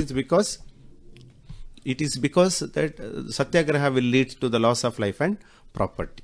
ಓಕೆ, ಎಲ್ಲ ಪ್ರಶ್ನೆಗಳಿಗೆ ಉತ್ತರ ಸಿಕ್ಕಿದೆ ಅಲ್ಲ? ಮತ್ತೊಂದು ಕರೆಗೆ ಹೋಗ್ತೇವೆ. ಹಲೋ, ಯಾರು ಮಾತಾಡ್ತಿರೋದು? ರಶ್ಮಿ ಅಂತ, ಸಿದ್ದಾಪುರದಿಂದ. ಯಾವ ಶಾಲೆ? Siddapura, GHS Siddapura, government high school Siddapura. ಸರಿ, ಏನ್ ಪ್ರಶ್ನೆ ಇದೆ? ಕ್ವೆಶ್ಚನ್ ಟ್ಯಾಗ್ ಬಗ್ಗೆ 38 question. 38 question. We are glad to meet our friends. Option ಹೇಗಿದೆ sir? Don't we, aren't we. ಅಲ್ಲಿ ಆಕ್ಸಿಲರಿ ಅಲ್ಲಿ ಏನಿದೆ ಅದೇ ಆಕ್ಸಿಲರಿನ ತಗೊಳ್ಬೇಕು. ಅಲ್ಲಿ ಆರ್ ಇದೆ, ಅದರ ನಂತರ ಅದರ ಪ್ರೊನೌನ್ ಅನ್ನು ತಗೊಳ್ಬೇಕು. ಅಲ್ಲಿ ವಿ ಇದೆ, ಹಾಗಾಗಿ ಆರ್ ಇರುತ್ತೆ. So it is in the positive format. So it should be return in the negative format. ಅಂಟು ಹಾಕಿ ಅಂಟು ತೆಗೀರಿ ಅಂತ ಸುಲಭವಾಗಿ ನೆನಪಿಟ್ಕೊಳ್ಳಿ. ಹೌದು, ಅಂಟು ಹಾಕಿ ಪಾಸಿಟಿವ್ ಇದ್ರೆ ಅಂಟು ಹಾಕ್ಬೇಕಾ ಅಂಟು ತೆಗಿಬೇಕಾ? ಹಲೋ, ಹಾಕ್ಬೇಕು. ಅಂಟಿದ್ರೆ ತೆಗಿಬೇಕು ಅಷ್ಟೇ, ಸುಲಭವಾಗಿ. Thank you. ಧನ್ಯವಾದ ಕರೆಗಾಗಿ. ಮತ್ತೊಂದು ಕರೆ ಇದೆ. ಹಲೋ, ನಮಸ್ತೆ ಮ್ಯಾಮ್, ಅರ್ಪಿತಾ. ಅಗೈನ್ ಅರ್ಪಿತಾ, ಯಾವ ಶಾಲೆ? ಅಂಗರಗೊಂಡಿ. ಹೌದಾ? ಹೇಳಿ. ಪೋಯಮ್ ಮೆಮೊರೈಸೇಷನ್ ಕೇಳಿದ್ರಾಗ ಅಲ್ಲ? ಸರ್ ನಾನೇ. ಸರ್ ಯಾವುದೆಲ್ಲ ಎಷ್ಟು ಇಂಪಾರ್ಟೆಂಟ್ ನಮಗೆ? ಓಕೆ, ಯಾವುದೆಲ್ಲ ಬರ್ಬೋದು? ಈಗ ಕನ್ನಡ ಭಾಷೆ ಮತ್ತು ಹಿಂದಿ ಭಾಷೆ ಮತ್ತು ಆಂಗ್ಲ ಭಾಷೆ, ಹೆಚ್ಚು ಕಮ್ಮಿ ಎಲ್ಲ ಭಾಷೆಗಳಲ್ಲೂ ಕೂಡ ಈಗ ಪ್ರಚಲಿತ ವಿದ್ಯಮಾನಗಳು ಯಾವ್ದಾಗ್ತಾ ಉಂಟು? ಬರ್ನಿಂಗ್ ಇಶ್ಯೂಸ್ ಯಾವ್ದಿದಾವೆ? ಪ್ರಚಲಿತ ಕರೆಂಟ್ ಅಫೇರ್ಸ್ ಯಾವ್ದೆಲ್ಲ ಇದೆ? ಕೇಳ್ತಾ ಇದೆಯಲ್ಲ? ಕರೆಂಟ್ ಅಫೇರ್ಸ್ನ ಬಗ್ಗೆ, ಬರ್ನಿಂಗ್ ಇಶ್ಯೂಸ್ನ ಬಗ್ಗೆ ಸ್ವಲ್ಪ ಜಾಸ್ತಿ ಗಮನ ಕೊಡಿ. ಯಾವ್ದಿರ್ಬೋದು ಕರೆಂಟ್ ಇಶ್ಯೂ? ಹೆಚ್ಚು ಕಮ್ಮಿ ಹೆಲ್ತ್ ಹೈಜೀನ್ ಇರ್ಬೋದಲ್ವಾ? ಕೋವಿಡ್ ಬಗ್ಗೆ ಇರ್ಬೋದು ಅಲ್ವಾ? ಹಾಗೇನೆ you may have a questions from like national integration. ಅದರಲ್ಲಿ ಕೂಡ ನೀವು ಸ್ವಲ್ಪ ಸ್ಟಡಿ ಮಾಡಬೇಕಾಗುತ್ತೆ. ನ್ಯಾಷನಲ್ ಫೆಸ್ಟಿವಲ್ಸ್ ಬಗ್ಗೆ, ಎಂಬ್ಲಮ್ಸ್ನ ಬಗ್ಗೆ, ಸಿಂಬಲ್ಸ್ನ ಬಗ್ಗೆ. ಅಥವಾ ನಿಮ್ಮ ಸ್ಕೂಲ್ ರಿಪಬ್ಲಿಕ್ ಡೇ ಸೆಲೆಬ್ರೇಷನ್ ಹೇಗೆ ಮಾಡಿದ್ರು, ಇಂಡಿಪೆಂಡೆನ್ಸ್ ಡೇ ಸೆಲೆಬ್ರೇಷನ್ ಹೇಗೆ ಮಾಡಿದ್ರು ಅದರ ಬಗ್ಗೆ, ಮತ್ತೆ may be students role in promoting national integration, and also another topic might be from mass media, which you have to concentrate newspaper, you have to concentrate mobile, internet, radio, TV, ಇದನ್ನ ಬಗ್ಗೆ ತಾವು ಸ್ವಲ್ಪ ಕೊಡ್ಬೇಕು. ಹಾಗೇನೆ online education ನ ಬಗ್ಗೆ ಕೂಡ present offline ಮತ್ತು ಆನ್ಲೈನ್ ನ ಡಿಫರೆನ್ಸ್ ಏನು ಅಂತ ಕೇಳಬಹುದು. And also my dear, you may have a question from environmental pollution. ಅದರಲ್ಲಿ ಪ್ರೆಸೆಂಟ್ಲಿ ಇಶ್ಯೂ ಇದ್ದದ್ದು ಏರ್, ವಾಟರ್ ಅಥವಾ ಸೌಂಡ್, ಈ ರೀತಿಯಾಗಿ ಕೂಡ ಕೇಳಬಹುದು. ಸೊ ಈ ರೀತಿಯ ಪ್ರಚಲಿತ ವಿದ್ಯಮಾನಗಳನ್ನು, ಕರೆಂಟ್ ಅಫೇರ್ಸ್ಗಳನ್ನು ಸ್ವಲ್ಪ ಜಾಸ್ತಿ ಸ್ಟಡಿ ಮಾಡಿ. ಮತ್ತೆ ಆಂಗ್ಲ ಭಾಷೆಯಲ್ಲಿ, ಕನ್ನಡ ಭಾಷೆಯಲ್ಲಿ ಕಲಿತ್ರೆ ಹಿಂದಿಗೂ ಅನ್ವಯ ಆಗುತ್ತೆ ಮತ್ತು ಅದರ ಇಂಗ್ಲಿಷಿಗೂ ಕೂಡ ಅನ್ವಯ ಆಗ್ತದೆ. ಹಾಗೆ ಎಲ್ಲ ಪಾಯಿಂಟ್ಸ್ ಅನ್ನು ಕವರ್ ಮಾಡಿಕೊಂಡು ಸ್ವಲ್ಪ ಒಂದು 10 ವಾಕ್ಯಗಳನ್ನು, 10-12 ವಾಕ್ಯಗಳನ್ನು ಸಿಗುವಾಗಿ 4 ಅಂಕ ಅದಕ್ಕಿದೆ. ದಯವಿಟ್ಟು ಯಾವುದೇ ಕಾರಣಕ್ಕೂ ಪಾಯಿಂಟ್ಸ್ ಬರೀಲಿಕ್ಕೆ ಹೋಗಬೇಡಿ. ಹೆಚ್ಚಾಗಿ ನಾವು ಮಾಡುವ ತಪ್ಪು ಅಂತ ಹೇಳಿದ್ರೆ ಪಾಯಿಂಟ್ಸ್ ಬರೀತೇವೆ. ಇದು ಸಮಾಜ ಅಲ್ಲ. ಹಾಗಾಗಿ ಕನ್ನಡ ಭಾಷೆ ಮತ್ತು ಇಂಗ್ಲಿಷ್ ಮತ್ತು ಆಂಗ್ಲ ಭಾಷೆಗಳಾದ ಕಾರಣ you have to write in a sentence. I hope you got my point. Thank you. ಧನ್ಯವಾದ. ಈಗ ಮತ್ತೊಂದು ಕರೆ. ಹಲೋ ಹಲೋ ಹಲೋ, ಯಾರು ಮಾತಾಡೋದು? ಹಲೋ, ಹೇಳಿ ಹೇಳಿ, ಯಾರು ಮಾತಾಡೋದು? ನನ್ನ ಹೆಸರು ಮೈತ್ರಿ ಅಂತ. ಮೈತ್ರಿ, ಎಲ್ಲಿಂದ? ಶ್ರೀ ಶಾರದಾ ಪ್ರೌಢಶಾಲೆ ಬಾಣಮಂಗಳೂರು. ಪ್ರಶ್ನೆ? ಅದು ಎಕ್ಸ್ಟ್ರಾಕ್ಟ್ ಪಾಠದ ಒಳಗಿಂದ ಬರ್ತದ ಅಂತ. 100% ಪಾಠದಿಂದ ಒಳಗಡೆ ಬರ್ತದೆ. ತಾವು ನಿಜವಾಗ್ಲಿ ಮಾಡಬೇಕು ಅಂತ ಹೇಳಿದ್ರೆ, ನಾನು ಹೇಳಿದೆ ಈಗ ಆಗಾಗಲೇ 58 ದಿವಸ ಉಂಟಮ್ಮ. ಇರುವುದು ಕೇವಲ 5 ಪಾಠ ಮಾತ್ರ, 6 ಪಾಠ ಮಾತ್ರ ಮತ್ತು 1 ಪದ್ಯ, ಒಟ್ಟಿಗೆ 7 ಇದೆ ಅಲ್ವಾ? ಹಾಗಾಗಿ ನೀವು 1ನೇ, 2ನೇ, 3ನೇ, 5ನೇ ಮತ್ತು 7ನೇ ಪಾಠ ಇದನ್ನ ಸರಿ ಓದಿ, ಮತ್ತೆ ಸಾಂಗ್ ಆಫ್ ಇಂಡಿಯಾ ಪದ್ಯವನ್ನ ಸರಿಯಾಗಿ ಅರ್ಥ ಮಾಡಿಕೊಂಡು ಕಲಿಯಿರಿ. ಹಾಗಾಗಿ ನಿಮಗೆ ಈ ಪದ್ಯ ಮತ್ತು ಪಾಠವನ್ನು ಬಿಟ್ಟು ಬೇರೆ ಯಾವುದೇ ಪ್ರಶ್ನೆ ಕೂಡ ಕೇಳಲಿಕ್ಕೆ ಸಾಧ್ಯ ಇಲ್ಲ. ಹಾಗಾಗಿ ಓದಬೇಕಾದ್ರೆ ದಯವಿಟ್ಟು ಒಂದು ಪೆನ್ಸಿಲ್ ತೆಕ್ಕೊಂಡು ಅಂಡರ್ಲೈನ್ ಮಾಡ್ಕೊಳ್ಳಿ, ಒಂದು ಸ್ಟಾರ್ ಮಾರ್ಕ್ ಮಾಡ್ಕೊಳ್ಳಿ, ಯಾರ್ಯಾರಿಗೆ ಹೇಳಿದ್ರೆ ಎಂಬುದನ್ನು ಮನನ ಮಾಡಿ. ದಯವಿಟ್ಟು ನೀವು ಆ ಸಿಚುವೇಶನ್ ಇದ್ರೆ ಏನು ಅಂತ ಯೋಚನೆ ಮಾಡಿ. ದಯವಿಟ್ಟು ಪಾತ್ರಗಳನ್ನು ಒಂದು ಪಾಠ ಅಂತ ತೆಕೊಂಡ ಮೇಲೆ ಅದರಲ್ಲಿ ಯಾರೆಲ್ಲ ಕ್ಯಾರೆಕ್ಟರ್ಸ್ ಬರ್ತಾರೆ ನೋಡ್ಕೊಳ್ಳಿ. ಆ ಕ್ಯಾರೆಕ್ಟರ್ಸ್ಗಳ ಜೊತೆಗೆ ಸಹ ಸಂಬಂಧ ಏನುಂಟು, ಏನು ಸಿಚುವೇಶನ್ ಆಯಿತು, ಇದನ್ನು ದಯವಿಟ್ಟು ತಾವು ಅರ್ಥ ಮಾಡಿಕೊಳ್ಳಿ. ಯಾವುದೇ ಕಾರಣಕ್ಕೂ ಒಂದು ಗಮನದಲ್ಲಿಟ್ಕೊಳ್ಳಿ, ಯಾರು, ಹೂ ಸೆಡ್ ದಿಸ್, ಅದು ಹೀನಾ ಶೀನಾ ಎಂಬುದನ್ನು ಸ್ವಲ್ಪ ಸ್ಟಡಿ ಮಾಡಿ. ಹಾಗೆ ಪ್ರತಿ ಪ್ರಶ್ನೆಗೂ ಕೂಡ ಉತ್ತರವನ್ನು ಬರೆಯಿರಿ. ಓಕೆ, ಧನ್ಯವಾದ ಕರೆಗಾಗಿ. ಈಗ ಮತ್ತೊಂದು ಕರೆ. ಹಲೋ ಹಲೋ ಹಲೋ, ಯಾರು ಮಾತಾಡ್ತಿರೋದು? ಸರ್ ನಮಸ್ತೆ, ನನ್ನ ಹೆಸರು ಶ್ರಾವ್ಯ ಅಂತ, ಸರ್ಕಾರಿ ಪ್ರೌಢಶಾಲೆ ಮಳಲಿಯಿಂದ ಮಾತಾಡ್ತಾ ಇದ್ದೇನೆ. ಶ್ರಾವ್ಯ, ನಿನ್ನ ಪ್ರಶ್ನೆ ಕೇಳು ಬೇಗ. ನನ್ನ ಪ್ರಶ್ನೆ ಏನೆಂದರೆ, ಈ ಗ್ರಾಮರ್ ಎಲ್ಲ ಮಾಡೆಲ್ ಕ್ವಶನ್ ಪೇಪರ್ಗೆ ಸಂಬಂಧಪಟ್ಟದ್ದೇ ಬರ್ತದ ಅಂತ. ಓಕೆ ಅಮ್ಮ, model question paper is only A model. ಅದರಲ್ಲಿ 16 ಮಾರ್ಕ್ ನಾವು ಗ್ರಾಮರ್ಗೆ ಇಟ್ಕೊಂಡಿದ್ದಾರೆ. ಹಾಗಾಗಿ 16 ಮಾರ್ಕ್ ಈಗ ಮಾಡೆಲ್ ಕ್ವಶನ್ ಪೇಪರ್ 2 ಏನು ಬಿಟ್ಟಿದೆ ನಮ್ಮ KCEB ಇಂದ, ಅದರಿಂದಲೇ ಕೇಳ್ತಾರೆ ಅಂತಲ್ಲ. ಅದರಲ್ಲಿ ಸುಮಾರು 24 ವೆರೈಟಿಯ ಗ್ರಾಮರ್ಸ್ ಇದೆ. ಅದರಲ್ಲಿ ಯಾವುದಾದ್ರೂ 14 ಚಾಯ್ಸ್ ಮಾಡ್ಬೋದು. ಕೆಲವೆಲ್ಲ ಡೆಫಿನೆಟ್ ಬರುವಂಥ ಗ್ರಾಮರ್ಸ್ಗಳಿದೆ. ಈಗ for example preposition, conjunction, part of speech, if clause, infinitives, language function, direct ಇಂಡೆಡ್ ಸ್ಪೀಚ್, ಈ ಪ್ಯಾಸಿವೈಸ್ ಆಕ್ಟಿವೈಸ್, ಮತ್ತು ಕ್ವೆಶನ್ ಟ್ಯಾಗ್, ಈ tense form of the verb, ಅದೆಲ್ಲ ಶೋರ್ ಫಾರ್ ದ ಎಕ್ಸಾಮಿನೇಷನ್. ಒಂದು 16, ಈಗ ನಿನ್ನ ಮಾಡೆಲ್ ಕ್ವಶನ್ ಪೇಪರ್ ಪ್ರಕಾರ ಒಂದು 12 are sure to come. But remaining 3 to 4 varies ಆಗ್ತದೆ. ಯಾಕಂದ್ರೆ ತುಂಬ ವೆರೈಟಿ ಇದೆ ಅಲ್ಲಮ್ಮ. ಈಗ ಮಾಡೆಲ್ ಆಕ್ಸಿಲರಿ ಇದೆ, ಫ್ರೇಮಿಂಗ್ ಕ್ವೆಶನ್ಸ್ ಇದೆ, article, finite, non finite, be forms, phrasal verb ಇದೆ, combine the sentences using 2-2 pattern ಇದೆ, rearrange the word in an order ಇದೆ. ಅದರ ನಂತರ ಈ ಗ್ರಾಮರ್ ಅಂತ ಹೇಳಿದ್ರೆ it is divided again to the vocabulary. ಅದಕ್ಕೊಂದು 4 ಮಾರ್ಕ್ ಕೊಟ್ಟಿರ್ತಾರೆ. 16 ಮಾರ್ಕಲ್ಲಿ 12 ಮಾರ್ಕ್ ಗ್ರಾಮರ್ ಅಂತೇಳಿ ನಾನು ಈಗೇನು ಲಿಸ್ಟ್ ಮಾಡಿದೆ ಅದರಿಂದ ಬರ್ತದೆ. ಮತ್ತು ವೊಕ್ಯಾಬ್ಯುಲರಿಯಿಂದ 4 ಮಾರ್ಕ್ ಹೇಳಿದೆ. ಆ ವೊಕ್ಯಾಬ್ಯುಲರಿ ಏನಂದರೆ ಕೊಲೊಕೇಶನ್, ಸಿಲೆಬಲ್ಸ್, ಹೋಮೋಫೋನ್ಸ್, ಮತ್ತು ರೈಮಿಂಗ್ ವರ್ಡ್ಸ್ ಕೇಳ್ಬೋದು, opposite, correct form of the word, 1 word substitute ಕೇಳ್ಬೋದು, ಸ್ಪೆಲ್ಲಿಂಗ್ಸ್ ಅನ್ನು ಕೇಳ್ಬೋದು. ಸಾಧ್ಯತೆಗಳು ತುಂಬ ಕಡಿಮೆ. ಬಟ್ ವೊಕ್ಯಾಬ್ಯುಲರಲ್ಲಿ normally prefix, suffix, collocation, syllable, ಮತ್ತು 1 ವರ್ಡ್ ಸಬ್ಸ್ಟಿಟ್ಯೂಟ್ ಮತ್ತು ಹೋಮೋಫೋನ್ಸ್, ಅವುಗಳಿಗೆ ಸ್ವಲ್ಪ ಜಾಸ್ತಿ ಕಾನ್ಸಂಟ್ರೇಷನ್ ಕೊಡಿ. So don't leave any grammar structure that is envisaged or written or given in your textbook. Okay. So textbook should be your holy book. ಅದನ್ನೇ ಓದಬೇಕು. ಎಲ್ಲ ಎಕ್ಸ್ಟ್ರಾಕ್ಟಿಗೆ ಗ್ರಾಮರ್ಗೆಲ್ಲ ಅದೇ ಬೇಸ್ ಆಗಿರ್ತದೆ. ಮತ್ತೆ ಯಾವ ಪಾಠ ಡಿಲೀಟ್ ಆಗಿದೆ ಅಮ್ಮ ಆ ಪಾಠದಿಂದ ಕೂಡ ಗ್ರಾಮರ್ ಬರ್ತದೆ. ದಯವಿಟ್ಟು ಅದನ್ನು ನೆಗ್ಲೆಕ್ಟ್ ಮಾಡಬೇಡಿ. ಈಗ ಮತ್ತೊಂದು ಕರೆ ಇದೆ. ಹಲೋ ಹಲೋ, ಯಾರು ಮಾತಾಡ್ತಿರೋದು? Hello ma'am, very pleasant greeting of the day. Thank you. ನಾನು ಉಪ್ಪಿನಂಗಡಿಯಿಂದ ಮಾತಾಡ್ತಿದ್ದೇನೆ ಸರ್. ಹೇಳಮ್ಮ. ಸರ್ ನನ್ನ ಕ್ವಶನ್ ಏನಂದ್ರೆ, ಸರ್ ಈ ಸಾಂಗ್ ಆಫ್ ಇಂಡಿಯಾ ಪೋಯಮ್ ಇದೆ ಅಲ್ಲ ಸರ್, ಅದು ಈಸಿ ಆಗಿ ನಾವು ಸಮ್ಮರಿ ಬರೀಲಿಕ್ಕೆ ಹೇಗೆ ಆಗ್ಬೋದು ಸರ್? ಅದು ಕ್ವಶನ್ ಎಲ್ಲ ಬರುತ್ತೆ ಅಲ್ವಾ? Okay, we got the point. See, Song of India is written by actually V.K. Gokak, Vinayaka Krishna Gokak.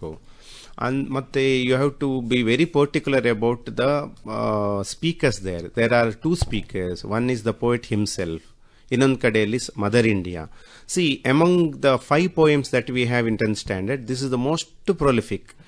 ನಮ್ಮ ಹಾರ್ಟ್ಗೆ ತುಂಬ ಹತ್ತಿರಕ್ಕೆ ಬರುವ ಪದ್ಯ ಇದೆ. ಯಾಕಂದರೆ ವಿ ಆರ್ ದ ಇಂಡಿಯನ್ಸ್ ಮತ್ತು ಭಾರತೀಯದ ಬಗ್ಗೆ ಇದೆ.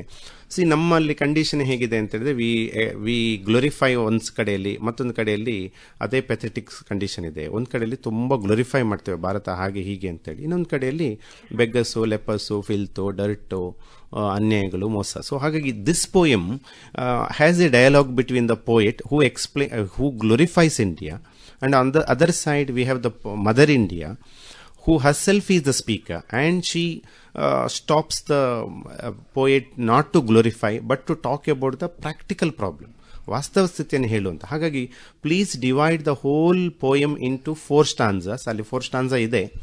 ಸೊ ನೋಡಿ ಅಲ್ಲಿ ಹೇಗೆ ಭಾರಿ ಚಂದ ಇದೆ ಆ ಪದ್ಯ ಹೇಗಿದೆ ಅಂತ ಹೇಳಿದ್ರೆ, ಅಲ್ಲಿ ಫಸ್ಟ್ ಸ್ಟಾನ್ಸದಲ್ಲಿ poet explain the physical features of India. Second stanzadalli poet explains the cultural heritage of India. Third stanzadalli poet glorifies the technological development of India. Last stage ಅಲ್ಲಿ he was surrendered. ಅಲ್ಲಿ ಅವನು ಸುಸ್ತಾಗ್ತಾನೆ. ಆಗ ಅಮ್ಮನೇ ಎದ್ದು ನಿಂತು, ನೋಡಪ್ಪ ಈ ಥರ ನಾನು ಬರಿತೇನೆ, don't worry about the future of India is like this ಅಂತ. ಹಾಗೆ ಅಲ್ಲಿ 4 ಪಾಯಿಂಟ್ಸ್ ಇದೆ. ಅಲ್ಲಿ ಫಸ್ಟ್ ಸ್ಟಾನ್ಸದಲ್ಲಿ the Himalayas, snow peaks, then about the gold streaks. ನನಗಿಂತ ನಿನಗೇನೆ ರೆಡಿ ಇದ್ದೀನಿ ಆಕ್ಚುಲಿ. ಇದರ ಬಗ್ಗೆ ಇದೆ. ಹಾಗಾಗಿ ಮತ್ತೆ ಸ್ನೋ ಪೀಕ್ಸ್ ಇದೆ, 3 C's ಇದೆ. ಅದಕ್ಕೆ ಮದರ್ ಇಂಡಿಯನ್ ಉತ್ತರವು ಕೂಡ 4 ಪಾಯಿಂಟ್ಸ್ ಅಲ್ಲೇ ಇದೆ. She wanted the poet to talk about leper, beggar, dirt and filth ಅಲ್ವಾ. ಸೆಕೆಂಡ್ ಸ್ಟಾನ್ಸದಲ್ಲಿ ಸಹ 4 ಪಾಯಿಂಟ್ಸ್ ಇದೆ. The poet glorified rock temples, freedom fighters, prophets and seers. ನೀವೀಗ ಹಾಗೇ ಕಲಿಬೇಕು. ಈಗ ಫಸ್ಟ್ ಸ್ಟಾನ್ಸದಲ್ಲಿ ಪೋಯೆಟ್ ಅಲ್ಲಿ 4 ಪಾಯಿಂಟು, ಮದರ್ ಇಂಡಿಯಾದ 4 ಪಾಯಿಂಟು. ಸೆಕೆಂಡ್ ಸ್ಟಾನ್ಸದಲ್ಲಿ ಪೋಯೆಟ್ ಅಲ್ಲಿ 4 point, rock temples, freedom fighters, prophets, ಸಿಎಸ್. ಅಮ್ಮ ಕೂಡ ಮದರ್ ಇಂಡಿಯಾ ಕೂಡ 4 ಪಾಯಿಂಟ್ಸ್ ಅಲ್ಲೇ ಹೇಳ್ತಾರೆ. Please talk about the ignorant men, wrinkled face, hard workers, then child who was born in dark and bleak place ಅಂತ ಹೇಳಿ ಅಲ್ಲಿ 4 ಪಾಯಿಂಟ್ ಆಯಿತು. ಥರ್ಡ್ ಸ್ಟಾನ್ಸದಲ್ಲಿ ಹೇಗಿದೆ ಅಂತ ಹೇಳಿದ್ರೆ, poet glorifies the technological development. ಅದಕ್ಕೆ ನಾವು ನಮ್ಮ ಸ್ಕೂಲಲ್ಲಿ ಎಂತ ಮಾಡಿದ್ದೇವೆ ಅಂದರೆ ಸಲಾಡ್ಸ್ ಅಂತೇಳಿ ಒಂದು ವರ್ಡ್ ಇದೆ. ಸಲಾಡ್ ಕೇಳಿದೆಯಲ್ಲ ನೀನು? SALAD. ಅದಕ್ಕೆ ಸಲಾಡ್ಸ್ ಮಾಡಿ, ಸಲಾಡ್ಸ್ ಆಗ್ತದೆ. ಎಸ್ ಅಂತ ಹೇಳಿದ್ರೆ ಶಿಪ್ ಬಿಲ್ಡಿಂಗ್ ಯಾರ್ಡ್, ಎ ಅಂತ ಹೇಳಿದ್ರೆ ಆಟೋಮೆಟಿಕ್ ಏಜು, ಅಲ್ಲಿ ಇನ್ನೊಂದು ಎ ಅನ್ನು ಕಟ್ ಮಾಡು, ಅಲ್ಲಿ ಎಲ್ ಸಿಗ್ತದೆ. ಎಲ್ ಅಂತ ಹೇಳಿದ್ರೆ ಲೇಕ್ಸು, ಡಿ ಸಿಗ್ತದೆ ಡ್ಯಾಮ್, ಮತ್ತೆ ಎಸ್ ಸಿಗ್ತದೆ ಸ್ಟೀಲ್ ಮಿಲ್ಸ್. ಹಾಗಾಗಿ ಪೋಯೆಟ್ ಎಕ್ಸ್ಪ್ಲೈನ್ ದ ಸಲಾಡ್ಸ್ ಅಂತೇಳಿ ಯೋಚನೆ ಮಾಡಿದ್ರೆ ಆಯಿತು. ಅದೆಲ್ಲ ಶಾರ್ಟ್ ಮೆಥಡ್ಗಳು. ಮತ್ತು ಮದರ್ ಅದಕ್ಕೆ ಏನು ಹೇಳ್ತಾರೆ, iron men, class war, strike ಮತ್ತು ಪ್ರೊಟೆಸ್ಟ್. ಪುನಃ 4 ಪಾಯಿಂಟ್ಸ್ ಇದೆ. ಹಾಗಾಗಿ ಅದರ ನಂತರ ಲಾಸ್ಟಲ್ಲಿ ಏನಿದೆ, poet says that is there no song that I shall sing of you ಅಮ್ಮ ಅಂತ ಹೇಳಿದಾಗ ಅನ್ಎಲಾಯ್ಡ್ ಒಂದು ಹೋಲ್ ಹಾರ್ಟೆಡ್ ಪೋಯಮ್ ಇದೆ. ಹಾಗಾಗಿ mother got up and draped in blue sky, milk white oceans around her, she sat on waves, she wrote the book of the morrow. Are you getting me the points, please? Yes, sir. Okay. I'm getting you, sir. Yes, very good. She cancelled all the sorrows. It was like a clear dawn. Okay? Yes. Thank you very much. Thank you so much, sir. Yes, yes. ಈಗ ಮುಂದಿನ ಕರೆಗೆ ಹೋಗ್ತೇವೆ.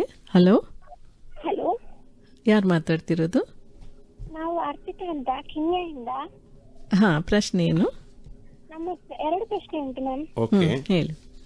First ಪ್ರಶ್ನೆ, Ambedkar lesson ಇಂದ ಯಾವ್ದೆಲ್ಲ questions ಬರ್ಬೋದು?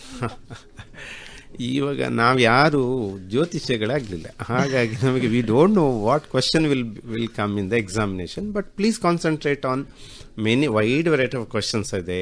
ನಾವು ಅವರಿಗೆ respect ಕೊಡೋ ವಿಷಯಕ್ಕಾದರೂ ಡಾಕ್ಟರ್ ಬಿ ಆರ್ ಅಂಬೇಡ್ಕರ್ ಅನ್ನು ಚಂದ ಮಾಡಿ ಕಲಿಬೇಕು. ಯಾಕಂದರೆ he is the Mahanayaka for us. He had showed us how we should be. He had return the constitution. ಹಾಗಾಗಿ ಆ ಗೌರವಕ್ಕಾದರೆ ಕಲಿಬೇಕು. ಬರೀ ಎಕ್ಸಾಮ್ ಪರ್ಪಸ್ಸಿಗೆ ಒಂದೊಂದು ಪ್ರಶ್ನೆನೇ ಕಲಿಯೋದು ಬೇಡ ಮಗಳೇ. What you have to do is please concentrate on he was a voracious reader and how do you say that he was the modern Manu. Why was he appointed as the first law minister of India? Jawaharlal Nehru called him as the symbol of revolt. Why? Satyagraha and civil disobedience were called as grammar of anarchy. Why? ಈ ಥರ ಎಲ್ಲ ತುಂಬ variety ಇದೆ. Who are the three luminaries? How did he bring the synthesis between among the three pillars of the state? ಮತ್ತೆ what were the newspapers written by him? ಅಲ್ವಾ? ಅದನ್ನೆಲ್ಲ ಸ್ವಲ್ಪ ಒಂದೊಂದೇ ಹಾಗೆ text book please concentrate on text book. Okay, ಇನ್ನೊಂದು ಪ್ರಶ್ನೆ ಇದೆಯಾ? Second one, ಹೇಳಮ್ಮ. ಸಮ್ಮರಿಯಲ್ಲಿ ಜಾಸ್ ಮತ್ತು 3 ಸಮ್ಮರಿ ಉಂಟು. ಜಾಸ್, ಗ್ರ್ಯಾಂಡ್ ಮಾ ಕ್ಲೈಮ್ಸಟ್ರಿ ಮತ್ತು ದ ಸಾಂಗ್ ಆಫ್ ಇಂಡಿಯಾ. ಇದರಲ್ಲಿ ಯಾವ್ದಾದ್ರು 2 ಅಥವಾ 1 ಕಲ್ತ್ರೆ ಸಾಕ? ಇಲ್ಲ, you can't take risk like that. ನೀವು ಕರಿಬೇಕಾದ್ರೆ 4 ಅಂಕದ ಪ್ರಶ್ನೆ ಅದು. ಹಾಗಾಗಿ ನೀವು ಜಾಜ್ ಮತ್ತು ಗ್ರ್ಯಾಂಡ್ ಮಾ ಕ್ಲೈಮ್ಸಟ್ರಿಯನ್ನು ಕಂಪಲ್ಸರಿಯಾಗಿ ಕಲೀಲೇಬೇಕು, ಆಯಿತಾ? ಅಲ್ಲಿ ನೀವು ಅದು 4 ಮಾರ್ಕ್ದ ಪ್ರಶ್ನೆ ಆದ ಕಾರಣ 8ರಿಂದ 10 ವಾಕ್ಯಗಳನ್ನು ತಾವು ಬರೀಲೇಬೇಕಾಗುತ್ತೆ. ಮತ್ತೆ ಪೋಯಮ್ ಸೆಕ್ಷನಲ್ಲಿ ಸಾಂಗ್ ಆಫ್ ಇಂಡಿಯಾದ ಸಮ್ಮರಿ ನೀವು ಕಲೀಲೇಬೇಕು. ಅಲ್ಲಿ ನಿಮಗೆ 3 ಅಂಕದ ಒಂದು ಪ್ರಶ್ನೆ ಇದೆ. ಅರ್ಥ ಆಯ್ತಲ್ಲ? ಓಕೆ, ಮುಂದಿನ ಕರೆಗೆ ಹೋಗ್ತೇವೆ. ಹಲೋ, ಯಾರು ಮಾತಾಡೋದು? ಎಲ್ಲಿಂದ? ಇಂಗ್ಲಿಷ್ ಮೀಡಿಯಂ ಸ್ಕೂಲಿಂದ ಕೀರ್ತನ ಅಂತ. ಇನ್ನೊಮ್ಮೆ ಹೇಳಿ. ಕೀರ್ತನ, ಯಾವ ಶಾಲೆ? English medium school Bantwal. Keerthana ಅಂತ ಹೆಸರು. ಹೇಳಪ್ಪ, ಹೇಳಿ. ಪ್ರಶ್ನೆ ಏನು? ಗ್ಲೋಸರಿ ಎಲ್ಲ ಸರಿ ಇದ್ದು ಕಲಿಬೇಕಾ ಅಂತ. ಶೋರ್. ಅದೇ ನಾವು ಹೇಳಿದಲ್ಲ ಆವಾಗಿನಿಂದ we are stressing on reading the textbook. Text ಬುಕ್ಕಿನ ವ್ಯಾಲ್ಯೂ ಇರೋದೇ ಟಾಪ್ ಅಂಡ್ ಟಾಪ್ ಸ್ಕೋರ್ ತೆಗಿಲಿಕ್ಕೆ. ನೀವು 80 ಅದೇ ಗ್ಲಾಸರಿಗೇನೆ ಹೇಳಿದ್ರು. ಟೆಕ್ಸ್ಟ್ ಬುಕ್ ಅಂತ ಹೇಳಿದ್ರೆ ಗ್ಲಾಸರಿ ಅದರಲ್ಲೇ ಇದೆ ತಾನೆ. 1 ವರ್ಡ್ ಸಬ್ಸ್ಟಿಟ್ಯೂಟ್ ನಿಮಗೆ 1 ಅಂಕದ ಪ್ರಶ್ನೆ ಬರುತ್ತೆ. 1 ವರ್ಡ್ ಸಬ್ಸ್ಟಿಟ್ಯೂಟ್ ಆ ಹಿನ್ನೆಲೆಯಲ್ಲಿ ತಾವು ಕಲಿಯಲೇಬೇಕಾಗುತ್ತೆ. ನೀವು ನೆಗ್ಲೆಕ್ಟ್ ಮಾಡ್ಲಿಕ್ಕೆ ಆಗುದಿಲ್ಲ, ಆಯ್ತಾ? ಪ್ರತಿ ಪೇಜ್ ಪಾಠದ ಕೆಳಗೆ ಫುಟ್ ರೈಟಿಂಗ್ ಇದೆ, ಅಲ್ಲೆಲ್ಲವೂ ಕೂಡ ಗ್ಲಾಸರಿಯೇ ಇದೆ. ನೀವು ಬೇಕಾದ್ರೆ ನಿಮಗೆ ಸಣ್ಣಕ್ಕೆ ನಾವು ಹೆಲ್ಪ್ ಏನು ಮಾಡ್ಬೋದು ಅಂದರೆ ಆದಷ್ಟು ಉದ್ದಗೆ ಇರುವ ಗ್ಲಾಸರಿಯನ್ನು 1 ವರ್ಡ್ ಸಬ್ಸ್ಟಿಟ್ಯೂಟ್ನ ಸ್ವಲ್ಪ ಫೋಕಸ್ ಮಾಡಿ. ಸಣ್ಣಕ್ಕೆ ಇರೋದೆಲ್ಲ ಬೇಡ. ಈಗ ಗ್ಲ್ಯಾಡ್ ಅಂತ ಇದೆ, ಅಲ್ಲಿ ಹ್ಯಾಪಿ ಅಂತ ಕೊಟ್ಟಿದ್ದಾರೆ, ಅದೆಲ್ಲ ಆ ಥರದ್ದಲ್ಲೇ ಕೇಳಲ್ಲ. ಅದರ ಬದಲು ನಿಮಗೆ ಅಲ್ಲಿ ಅದೇ 1 ವರ್ಡ್ಗೆ ಕೇಳುವಂಥದ್ದು ಅದೆಲ್ಲ ನಿಮಗೆ 1 ವರ್ಡ್ ಸಬ್ಸ್ಟಿಟ್ಯೂಟ್ ಕೇಳೋದು ಗ್ಲಾಸರಿಯನ್ನು, ಆಯ್ತಾ? One who loves the country dash ಕೇಳಬಹುದು. ಅಲ್ಲಿದೆ decorated rod which is symbol of power. Okay, ಏನ್ ಹೇಳ್ತಾರೆ ಅದಕ್ಕೆ? ಎಂತ? SCEPTRE ನೆನಪಿದೆಯಾ? ಸ್ಕೆಪ್ಟಾ, ಪೇಟ್ರಿಯಾಟ್ ಅಂತ ಹಾಗೆ ಹೇಳಿದೆ. ಆರ್ಚರ್ಡ್ ಅಂತಿದೆ ಅಲ್ವಾ? 2ನೇ ಪಾಠದಲ್ಲಿ one who travels to work place daily, ಗೊತ್ತಪ್ಪ? Okay, he is called as a commuter, ಆಯ್ತಾ? ಆ ತರ ಉದ್ದಗಿರೋದ ಕಲೀರಿ. ಕೀರ್ತನ ಇನ್ನು ಪರೀಕ್ಷೆಯಲ್ಲಿ ಎಂತ ಅಂತ ಹೇಳೋದಿಲ್ಲ, ಚೆನ್ನಾಗಿ ಬರೀತಾಳೆ ಅಲ್ವಾ? ಸರಿ, ಇನ್ನು ಮುಂದಿನ ಕರೆಗೆ ಹೋಗುವ. Hello, good morning ma'am. Good morning. ಪ್ರಶ್ನೆಗಳು? ಯಾರು ಮಾತಾಡ್ತಿರೋದು, ಎಲ್ಲಿಂದ ಅಂತ ಫಸ್ಟ್ ಹೇಳ್ಬಿಡು. ನನ್ನ ಹೆಸರು ಕಾವೇರಿ ಅಂತ. ನಾನು ಮಾತಾಡ್ತಾ ಇರೋದು ಸರ್ಕಾರಿ ಪ್ರೌಢಶಾಲೆ ಅಂಗಾರಗುಂಡಿ. ನನ್ನ ಕ್ವಶನ್ ಏನಂದ್ರೆ ಮ್ಯಾಮ್, ಇದು 3 ಮಾರ್ಕ್ಸ್ ಕ್ವಶನ್ ಯಾವ್ಯಾವ ಪಾಠದಿಂದ ಬರ್ತದೆ, ಹೇಗೆ ಬರ್ತದೆ ಅಂತ. ಹೇಗೆ ಬರ್ತದೆ? ಓಕೆ, ಈಗಾಗಲೇ ಒಮ್ಮೆ ಹೇಳಿ ಆಯ್ತು. ಹಲೋ. ಹಾ ಸರ್, ಹೇಳಿ. ನೀವು ಹಲೋ. ಹಾ ಹೇಳಿ ಸರ್. 1ನೇ, 2ನೇ, 3ನೇ, 5ನೇ ಪಾಠ ಮತ್ತು 7ನೇ ಪಾಠ, ಈ ಪಾಠದಿಂದ 3 ಅಂಕದ ಪ್ರಶ್ನೆ ಬರ್ತದೆ. ಸ್ಪಷ್ಟ ಆಯ್ತಾ? ಯಾವ ಪ್ರಶ್ನೆ ಅಂತ ಹೇಳಿ ನಾನು ಆಗ್ಲೇ ಹೇಳ್ತಾ ಇದ್ದೀನಿ. ಮಾಡೆಲ್ ಕ್ವಶನ್ ಪೇಪರ್ ಅನ್ನ ಈ ವರ್ಷ ಬಿಟ್ಟಂತಹ 2 ಮಾಡೆಲ್ ಕ್ವಶನ್ ಪೇಪರ್ ಅನ್ನ ಸರಿಯಾಗಿ ಸ್ಟಡಿ ಮಾಡಿ, ಅಲ್ಲಿ ನಿಮಗೆ ಸ್ವಲ್ಪ ಕ್ಲೂ ಸಿಗ್ಬಹುದು. ದಯವಿಟ್ಟು ಅದನ್ನು ಸ್ವಲ್ಪ ಜಾಸ್ತಿ ಕಾನ್ಸಂಟ್ರೇಟ್ ಮಾಡಿ. ಓಕೆ, ಮುಂದಿನ ಕರೆಗೆ ಹೋಗ್ತೇವೆ. ಹೇಳಿ. ಇನ್ನೊಂದು ಕ್ವಶನ್ ಕೇಳ್ಬೇಕು ಸರ್. ಕೇಳಪ್ಪ ಕೇಳಿ. ಗ್ರಾಮರ್ ಅಲ್ಲಿ ನಾವು ಹೆಚ್ಚು ಯಾವ್ದಕ್ಕೆ ಇಂಪಾರ್ಟೆನ್ಸ್ ಕೊಡ್ಬೇಕು? ಗ್ರಾಮರ್ ನಾನು ಆಗ್ಲೇ ಹೇಳ್ದಂಗೆ 16 ಮಾರ್ಕ್ಸ್ ಇದೆ. 12 ಮಾರ್ಕ್ಸಿನ ಗ್ರಾಮರ್ ಪ್ಲಸ್ 4 ವೊಕ್ಯಾಬ್ಯುಲರಿ ಇದೆ. ಈಗಾಗಲೇ ಸರ್ ಒಮ್ಮೆ ಲೀಸ್ಟ್ ಅನ್ನು ಹೇಳಿದ್ದಾರೆ. ಯಾಕಂದ್ರೆ ನಾವು ಇದೇ ಬರುತ್ತೆ ಅಂತ ಹೇಳಲಿಕ್ಕೆ ಆಗುದಿಲ್ಲ. ಗ್ರಾಮರ್ ಅಲ್ಲಿ ವಾಸ್ಟ್ ಏರಿಯಾ ಇದೆ. ಪಾಠದ ಹಿಂದ್ಗಡೆ ಇರುವಂತಹ ಎಲ್ಲಾ ಪ್ರಶ್ನೆಗಳನ್ನ ಕೂಡ ತಾವು ಕಾನ್ಸಂಟ್ರೇಟ್ ಮಾಡಬೇಕಾಗುತ್ತೆ. ಯಾವುದೇ ಕಾರಣಕ್ಕೂ ಕೂಡ ಯಾವುದೇ ಗ್ರಾಮರ್ ವೈಸ್ ಕ್ವಶನ್ಸ್ ಗಳನ್ನ ನೀವು ಬಿಡಬೇಡಿ. ಈಗ ಉದಾಹರಣೆಗೆ ಮೊನ್ನೆ model question paper so that ಇರದೇ ಇರಬಹುದು, ಆ ಪ್ರಶ್ನೆ ಕೇಳಬಹುದು. ನೈದರ್ನವ್ರು ಕೇಳಬಹುದು, ಐದರ್ ಅವ್ರು ಕೇಳಬಹುದು. ಸೊ ಹಾಗಾಗಿ ಆ ಪ್ರಶ್ನೆಗಳನ್ನ ತಾವು ಗಮನ ಕೊಡ್ಲೇಬೇಕಾಗುತ್ತೆ. ಕಾವೇರಿ, ಇದೆಲ್ಲ ಪ್ರಶ್ನೆ ಆಯ್ತಲ್ಲ, ಇನ್ನು ಮುಂದಿನ ಕರೆಗೆ ಹೋಗ್ತೇವೆ. ಹಲೋ ಹಲೋ ಹಲೋ, ಯಾರು ಮಾತಾಡ್ತಿರೋದು? ಹಲೋ, ಪ್ರಶ್ನೆ ಮರ್ತಿದ್ದೀರಾ? ಹಲೋ, ಸರಿ, ಈಗ ಮತ್ತೊಂದು ಕರೆ. ಹಲೋ. ಹಲೋ ಸರ್, ನಮಸ್ತೆ. ನಮಸ್ತೆ. ನಾನು ಗೌರವಿ ಅಂತ ಸರ್. ಇಂಗ್ಲಿಷ್ ಡೇ ಶುಭಾಶಯಗಳು. ನಿನ್ಗೂ ಕೂಡ. ಮತ್ತೆ ನಾನು ಬೆಳ್ತಂಗಡಿಯಿಂದ ಮಾತಾಡ್ತಿದ್ದೇನೆ. ಯಾವ ಶಾಲೆ? ಶಾಲೆ ಗುರುವಾನ್ಕೆರೆ ಹೈಸ್ಕೂಲ್. ಸರ್, ನಾವು ಲಾಕ್ಡೌನ್ ಪೀರಿಯಡ್ ನಲ್ಲಿ ಹೇಗೆ ಇಂಗ್ಲಿಷ್ ಅನ್ನು ಇಫೆಕ್ಟಿವ್ ಆಗಿ ಕಲಿಬಹುದು ಸರ್? ಓಕೆ. ಸೊ ಒಂದು ವಿಚಾರ, ಸೊ ಯೂಶುವಲ್ ಆಗಿ ನಮ್ಮ ಇಂಪಾರ್ಟೆಂಟ್ 4 ಸ್ಕಿಲ್ಸ್ ಇದಾವೆ. ಲಿಸನಿಂಗ್ ಅಲ್ವಾ? Listening which we don't do, right? So ಮನೆಯಲ್ಲಿ ರೇಡಿಯೋ ಇದೆ, ಟಿವಿ ಇದೆ ಅಲ್ವಾ? ಒಂದನೇ ವಿಚಾರ. ಸೊ ಸ್ಪಷ್ಟವಾಗಿ ಕೇಳುವುದನ್ನ ಅಭ್ಯಾಸ ಮಾಡ್ಕೊಳ್ಳೋಣ. ಎರಡನೇದು ಓದೋ ವಿಚಾರ. We have A silent reading ಅಂತ ಹೇಳ್ತೇವೆ, ಲೌಡ್ ರೀಡಿಂಗ್ ಅಂತ ಹೇಳ್ತೇವೆ. ಓದು ಸ್ಪಷ್ಟವಾಗಿ, ಶುದ್ಧವಾಗಿ, ವಿತ್ ಗುಡ್ ಪ್ರೊನೌನ್ಸಿಯೇಷನ್, ಆಕ್ಸೆಂಟ್ ಮತ್ತು ಸ್ಟ್ರೆಸ್ ಯೂಸ್ ಮಾಡಿ ನಾವು ಯೂಸ್ ಮಾಡುವಂಥದ್ದು ಒಂದು. ಆಮೇಲೆ writing part which we don't do at all. ಈಗ ನಾವು ತುಂಬಾ ಓದ್ತಾ ಇದ್ದೀವಿ. ನನ್ನ ಪ್ರಕಾರ ನೀವು ಈಗ ಹೆಚ್ಚು ಕಮ್ಮಿ ಒಂದು 12 ಗಂಟೆ ನಿಮ್ಗೆ ಸಮಯ ಜಾಸ್ತಿ ಇದೆ. 6 ಗಂಟೆ 8 ಗಂಟೆ ತಾವು ಮಲಗಿದ್ರೆ, ಸುಮಾರು ಹೊತ್ತು ಒಂದು ಓದಿದ್ರೆ ಒಂದು ಮಿನಿಮಮ್ 2 ಗಂಟೆ ಆದ್ರೂ ತಾವು ಬರೀಬೇಕಾಗುತ್ತೆ. ಯಾಕಂದ್ರೆ ನಾನು ಇತ್ತೀಚೆಗೆ ಒಂದು ಪ್ರಿಪರೇಟರಿ ಎಕ್ಸಾಮ್ ಕ್ವಶನ್ ಪೇಪರ್ ಬರೆಯುವಾಗ ಮಕ್ಕಳನ್ನು ಗಮನಿಸುವ ಹಿನ್ನೆಲೆಯಲ್ಲಿ ಅರ್ಧ ಗಂಟೆ ನಂತರ ಅವ್ರ ಹತ್ರ ಬಂಡವಾಳನೇ ಇಲ್ಲ. ಸೊ ಹಾಗಾಗಿ you have to write a lot. And another important thing is most of them write just points. So points important ಅಲ್ಲ, you have to make it in sentence. ಒಂದನೇ ವಿಚಾರ. ಆಮೇಲೆ ಇದರೊಟ್ಟಿಗೆ walk English, talk English, sleep English ಅಂತ ಹೇಳ್ತೇವೆ ನಾವು. Usual ಆಗಿ we don't think in English. Usually we think in our mother tongue, then we try to translate in English. ಇದು ಬಹಳ ಕ್ಲಿಷ್ಟಕರ ವಿಚಾರ. ಹಾಗಾಗಿ what I suggest is please try to think in English. ಉದಾಹರಣೆಗೆ ನಮ್ಮಲ್ಲಿಗೆ ಪಿಕ್ಚರ್ ರೈಟಿಂಗ್ ಇದೆ, ಅಲ್ಲಿ ಕೂಡ ಥಿಂಕಿಂಗ್ ಅನ್ನ ಡೆವಲಪ್ ಮಾಡುತ್ತದು. ಪ್ರೊಫೈಲ್ ರೈಟಿಂಗ್ ಇದೆ, ಅದು ಡೆವಲಪ್ ಮಾಡುತ್ತೆ. ಸ್ಟೋರಿ ಡೆವಲಪ್ಮೆಂಟ್ ಇದೆ, ಅದು ಡೆವಲಪ್ ಮಾಡುತ್ತೆ. ಸೊ ಹಾಗಾಗಿ ನಾವು we should always try to think in English and try to talk with your what I call is TC ಅಂತ, ಟಾಕಿಂಗ್ ಕಂಪ್ಯಾನಿಯನ್ಸ್ ಅಂತ ನಾನು ಹೇಳ್ತೇನೆ. ನಿಮ್ ಜೊತೆಗೆ ಪಿಯರ್ ಗ್ರೂಪ್ ಇರ್ಬೋದು, ನಿಮ್ ಫ್ರೆಂಡ್ ಇರ್ಬೋದು, ಬಟ್ಲರ್ ಇಂಗ್ಲಿಷ್ ಇರ್ಬೋದು, ಕಂಗ್ಲಿಷ್ ಆಗಿರ್ಬೋದು. Please use your words. ನಮ್ಮ ಹತ್ರ ವೊಕ್ಯಾಬ್ಯುಲರಿ ಇಲ್ಲ. So we have to use our English and try to speak confidently without any hesitation, without any inferiority. Unless you use your word, you cannot make a sentence. ತಪ್ಪಾಗ್ಲಿ ಸರಿಯಾಗ್ಲಿ please use ಮಾಡಿ, ಬರೀರಿ ಮತ್ತು ಓದಿರಿ. ಅತಿ ಹೆಚ್ಚು ಮಾತನಾಡಲಿಕ್ಕೆ ಪ್ರಯತ್ನ ಪಡಿ. ಸೊ ಹಾಗಾಗಿ ನಿಮ್ಮ ಇನ್ನೊಂದು ವಿಷಯ ನೆನಪಿರಲಿ, ನಮ್ಮ ಹೆಚ್ಚು ಕಮ್ಮಿ ನಾವು ತುಂಬ ವರ್ಡ್ಸ್ಗಳನ್ನ ಕೇಳ್ತೀವಿ, ಬಟ್ ನಮ್ಮಲ್ಲಿ ಮಾತಾಡೋಕ್ಕೆ ನಮಗೆ ಬರೋದಿಲ್ಲ. ಡಿಗ್ರಿ ಆಗಿ ಹೊರಗಡೆ ಹೋದ್ರೂ ಕೂಡ ನಾವು ಒಂದು ರೀತಿ ಎಜುಕೇಟೆಡ್ ಇಲ್ಲಿಟ್ರೇಟ್ ಅಂತ ಆಗಿರ್ತೀವಿ. We don't speak English. So at least 1 ನಿಮಿಷ ಆದ್ರೂ ನಿಮ್ಮ ಬಗ್ಗೆ ನಿಮ್ಗೆ ಮಾತಾಡೋಕ್ಕೆ ನಮಗೆ ಇಂಗ್ಲಿಷಲ್ಲಿ ಮಾತಾಡಲಿಕ್ಕೆ ಬರಬೇಕು ಅಂತ ಹೇಳಲಿಕ್ಕೆ ಇಷ್ಟಪಡ್ತೇನೆ. ಮೇಡಮ್, ಒಂದು ಕಾರ್ಯಕ್ರಮದ ಕೊನೆ ಕರೆಯಾಗಿ ತಗೊಳ್ಳುವ.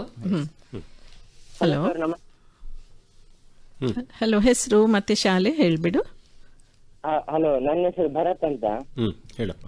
ನಾನು government high school RMS Kumpala school ಇಂದ. ಕುಂಪಳ, ಓಕೆ, ಹೇಳಪ್ಪ. ಸರ್, ಇದು ಕಲರ್ಸ್ ಆಫ್ ಸೈಲೆನ್ಸ್ ಪಾಠ ಇದೆಲ್ಲ. ಹೌದು, ಸತೀಶ್ ಗುಜರಾಲ್ ಇದು. ಸತೀಶ್ ಗುಜರಾಲ್. ಅದರಿಂದ physical disabilities no barriers to success. ಹೌದು. ಅದು 4 ಮಾರ್ಕ್ಸ್ ಬರುದಿಲ್ಲ ಸರ್? 4 ಮಾರ್ಕ್ ಇಲ್ಲಪ್ಪ. ಪದ್ಯ ಪಾಠಗಳಿಂದ ಮ್ಯಾಕ್ಸಿಮಮ್ ಒಂದು ಪ್ರಶ್ನೆಗೆ 3 ಮಾರ್ಕ್ ಇರೋದು. ಪದ್ಯಗಳಿಂದ ಮ್ಯಾಕ್ಸಿಮಮ್ ಮಾರ್ಕ್ ಇರೋದು 4. ಆಯ್ತಾ? ಹಾಗಾಗಿ 3 ಮಾರ್ಕಿನ ಪ್ರಶ್ನೆಯಾಗಿ ಕಲರ್ಸ್ ಆಫ್ ಸೈಲೆನ್ಸ್ ಇಂದ ಬರಬಹುದು, ಅಥವಾ 2 ಮಾರ್ಕಿನಿಂದಾದ್ರೂ ಕೇಳಬಹುದು. ಸರ್, ಈಗ ಮಾಡೆಲ್ ಕ್ವಶನ್ ಪೇಪರ್ ಇದೆಲ್ಲ. ಹೌದಪ್ಪ. ಅದರಿಂದ ಗ್ರಾಮರ್ ಮತ್ತೆ ಪ್ರಶ್ನೋತ್ತರ ಸೇರಿ ಎಷ್ಟು % ಅಷ್ಟು ಫೈನಲ್ ಎಕ್ಸಾಮ್ಗೆ ಬರ್ಬೋದು? ಮಾಡೆಲ್ ಕ್ವಶನ್ ಪೇಪರ್ ಇಂದ ಅಲ್ಲ, ಅದು ಮಾಡೆಲ್ KCEB ಏನ್ ಮಾಡಿದೆ ಮಾಡೆಲ್, ಯಾಕಂದ್ರೆ ಈ ಸರಿ ರೆಡ್ಯೂಸ್ಡ್ ಸಿಲೆಬಸ್ ಇದೆ, ಅದರ ವಿಶೇಷ ಪಾಯಿಂಟ್ಸ್ ಗಳಿದೆ. ಏನಂತ ಹೇಳಿದ್ರೆ ಅದಕ್ಕೆ ಪೂರಕವಾಗಿ ಈಗ ಏನು ಭರತ್ ಕೇಳ್ತಾ ಇದ್ದಾನೆ, ಮಾಡೆಲ್ ಕ್ವಶನ್ ಪೇಪರ್ ಎರಡೆರಡು ಪ್ರತಿ ವಿಷಯದಲ್ಲಿ ಬಿಟ್ಟಿದ್ದಾರೆ. ಈಗ ನಾವು ಒಂದು ಸಜೆಸ್ಟ್ ಮಾಡೋದೇನು ಅಂದ್ರೆ ಮಾಡೆಲ್ ಕ್ವಶನ್ ಅನ್ನ ಪ್ರಿಯಾರಿಟಿ ಮೇಲೆ ಒಂದು ಅಭ್ಯಾಸ ಮಾಡಬೇಕು ಅಷ್ಟೇ. ಹೌದು, ಪ್ರಿಯಾರಿಟಿ ಮೇಲೆ ಅಭ್ಯಾಸ ಮಾಡಬೇಕು. ಸೊ ಅದಕ್ಕೆ ಸ್ಟಿಕ್ ಆನ್ ಆಗೋದಲ್ಲ. ಹೌದು. ಸೊ ಅಲ್ಲಿ ಒಂದು ಕೆಲವು ಪ್ರಶ್ನೆಗಳು ರಿಪೀಟ್ ಆಗ್ಬೋದು. ಹೌದು. ಸೊ ಹಾಗಾಗಿ ನೀವು ನೋಟ್ಸ್ ಮತ್ತೆ ಟೆಕ್ಸ್ಟ್ ಗೆ ಹೆಚ್ಚು ಅವಲಂಬಿತರಾಗಬೇಕು. ಜೊತೆಗೆ ಇದನ್ನು ಕೂಡ ಅಭ್ಯಾಸ ಮಾಡಬೇಕು. ಜೊತೆಗೆ ಪ್ರಾಕ್ಟೀಸ್ ಪೇಪರ್ಸ್ ಅಂತೇಳಿ ನಿಮ್ಮ ಶಾಲೆಗಳಲ್ಲಿ ಮಾಡಿಸಿರ್ತಾರೆ. ಸೊ ಅದನ್ನು ಕೂಡ ನೀವು ಅಭ್ಯಾಸ ಮಾಡಿದರೆ ಒಳ್ಳೆಯದು. ಈ ಮಾಡೆಲ್ ಕ್ವಶನ್ ಪೇಪರ್ ಅಲ್ಲಿ ಏನಾಗಿದೆ ಅಂದ್ರೆ ಹೋದ ವರ್ಷವರೆಗೆ 8 ಪಾಠ ಇತ್ತು, ಇವಾಗ 6 ಪಾಠ ಆಗಿದೆ. ಹಾಗಾಗಿ ನಮಗೆಲ್ಲ ಏನು ಕನ್ಫ್ಯೂಷನ್ ಇದೆ ಅಂದ್ರೆ ಒಂದೇ ಪಾಠದಿಂದ ಒಂದಕ್ಕಿಂತ ಹೆಚ್ಚು ಪ್ರಶ್ನೆ ಬರ್ತದೆ ಅಂದ್ರೆ, ಹಾಗಾಗಿ ಆ ಮಾಡೆಲ್ ಕ್ವಶನ್ ಪೇಪರ್ ನೋಡಿದ್ರೆ ಬೆನಿಫಿಟ್ ಆಗ್ತದೆ. ಸೆಕೆಂಡ್ ಏನಂತ ಹೇಳಿದ್ರೆ ಕ್ವಶನ್ ಸಂಖ್ಯೆ 33 ಅಲ್ಲಿ ಪ್ರೊಫೈಲ್ ಪಿಕ್ಚರ್ ರೈಟಿಂಗ್ ಇದೆ. ಇಷ್ಟರವರೆಗೆ ಏನಿತ್ತು, ಪಿಕ್ಚರ್ ರೈಟಿಂಗಿಗೆ ಬ್ಲೈಂಡ್ಗಳಿಗೆ ಅಂತೇಳಿ ಬೇರೆ ಕ್ವಶನ್ಸ್ ಇರಲಿಲ್ಲ. ಈ ವರ್ಷ ಅದನ್ನು ಸಪ್ರೇಟ್ ಮಾಡಿ. ಹಾಗಾಗಿ model question paper is an authentic tool to go through how to go through the question paper or how to go through the textbook. Please don't completely rely on that. Okay. ಇನ್ನೊಂದು ವಿಷಯ, supplementary reading ಅಂತ ಮಾತಾಡಬೇಕಾದ್ರೆ earlier we had 4 lessons, now it has reduced into 2. So ಒಂದು ಪ್ರಶ್ನೆ ಒಂದು ಪಾಠದ್ದು internal choice ಇರುವುದಿಲ್ಲ, intro choice ಇರುತ್ತೆ. ಅರ್ಥ ಆಯ್ತಲ್ಲ? 1ನೇ ಪಾಠ ಮತ್ತು 3ನೇ ಪಾಠ ಇದೆ. ಹಾಗಾಗಿ ಅದರೊಳಗಿನ ಇಂಟರ್ನಲ್ ಚಾಯ್ಸ್ಗಿಂತ ಇಂಟ್ರೋ ಚಾಯ್ಸ್ ಅನ್ನ ಗಮನ ಕೊಡಿ. ಈಗ ಕರೆಗಳು ಮುಗೀತು. ಈಗ ಕೊನೆಯದಾಗಿ ಕಾರ್ಯಕ್ರಮದ ಕೊನೆ ಹಂತಕ್ಕೆ ಬಂದಿದ್ದೇವೆ. ಏನ್ ಹೇಳಲಿಕ್ಕೆ ಇಷ್ಟಪಡ್ತೀರಿ ಈ ದ್ವಿತೀಯ ಭಾಷೆ ಇಂಗ್ಲಿಷ್ ಬಗ್ಗೆ ನಮ್ಮ ವಿದ್ಯಾರ್ಥಿಗಳಿಗೆ?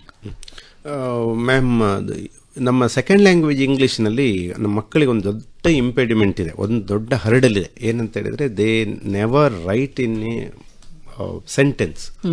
ಸರ್ ಹೇಳಿದಾಗೆ ಪಾಯಿಂಟ್ ಬರೀತಾರೆ. ಈಗ ಅಲ್ಲಿ ಒಂದು ಪ್ರಶ್ನೆ ಕೇಳಿರ್ತಾರೆ, Satish Gujral had some physical disability ಅಂತೇಳಿ. ಈಗ ಇವ್ರು ಬರಬೇಕಾದ್ರೆ ಏನು ಮಾಡ್ತಾರೆ ಅಂದರೆ Satish, Kashmir, fell down, head. ಅದು ಆ್ಯಕ್ಚುಲಿ ಭಾರಿ ಅಂಬಿಗ್ವಿಟಿ ಮತ್ತು there is no interconnectivity between the 2 sentences. ನಾನು ದೊಡ್ಡ ರಿಕ್ವೆಸ್ಟ್ ಮಾಡೋದು ಈ ಮೂಲಕ, ಆಕಾಶವಾಣಿ ಮೂಲಕ ನಮ್ಮ ದಕ್ಷಿಣ ಕನ್ನಡದ ಎಲ್ಲ ಮಕ್ಕಳಿಗೆ ಮತ್ತು ನಮ್ಮ ಶಿಕ್ಷಕ ಮಹಾಶಯರಿಗೆಲ್ಲ ಏನಂದರೆ, ದಯವಿಟ್ಟು concentrate on the communicative part of English. It is very important.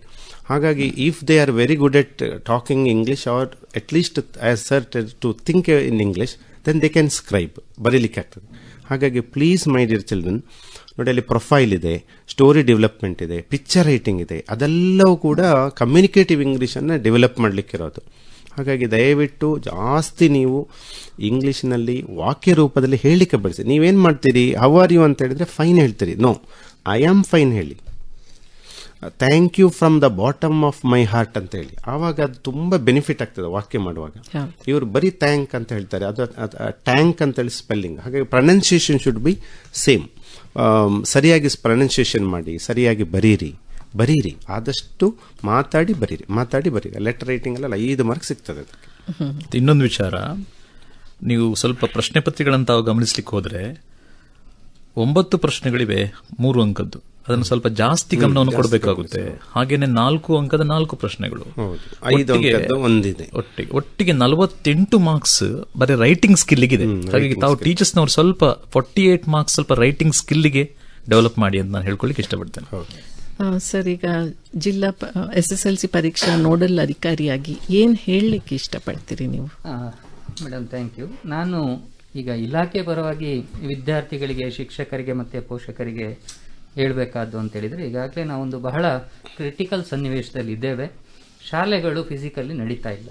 ಒಂದು ನಿಮ್ಮಲ್ಲಿ ವಿನಂತಿ, ವಿದ್ಯಾರ್ಥಿಗಳಲ್ಲಿ, ನೀವು ಮನೆಯಲ್ಲಿದ್ದರೂ ಕೂಡ ನಿರಂತರವಾಗಿ ನೀವು ಶಿಕ್ಷಕರ ನಿಮ್ಮ ವಿಷಯ ಶಿಕ್ಷಕರ ಸಂಪರ್ಕದಲ್ಲಿರಬೇಕು.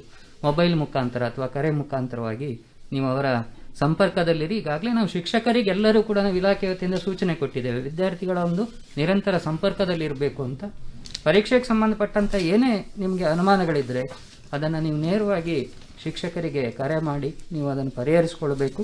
ಹಾಗೇನೆ ಇನ್ನೊಂದು ಬಹಳ ಪ್ರಮುಖವಾಗಿರುವಂಥದ್ದು, ಈ ಕೊರೋನಾ ಉಲ್ಬಣಗೊಳ್ತಾ ಇರುವಂಥ ಈ ಸಂದರ್ಭದಲ್ಲಿ ನೀವೆಲ್ಲರೂ ಕೂಡ ಏನು ಕೊರೋನಾದ ನಿಯಮಾವಳಿಗಳಿದೆ ಚಾಚೂ ತಪ್ಪದೆ ಪಾಲಿಸಬೇಕು. ಮಾಸ್ಕನ್ನು ಹಾಕೊಳ್ಳುವಂಥದ್ದು, ಸಾಮಾಜಿಕ ಅಂತರವನ್ನು ಕಾಯ್ದುಕೊಳ್ಳುವಂಥದ್ದು, ಹಾಗೆ ಶುಚಿತ್ವವನ್ನು ಕಾಯ್ದುಕೊಳ್ಳುವಂಥದ್ದು. ಇದನ್ನು ದಯವಿಟ್ಟು ಎಲ್ಲರೂ ಪಾಲಿಸಬೇಕು.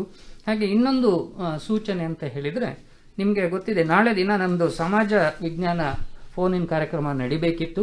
ಆದರೆ ನಾಳೆ ಕರ್ಫ್ಯೂ ಇರೋದ್ರಿಂದ ಈ ಕಾರ್ಯಕ್ರಮವನ್ನು ನಾಳೆ ನಡೆಸಲಿಕ್ಕೆ ಆಗ್ತಾ ಇಲ್ಲ.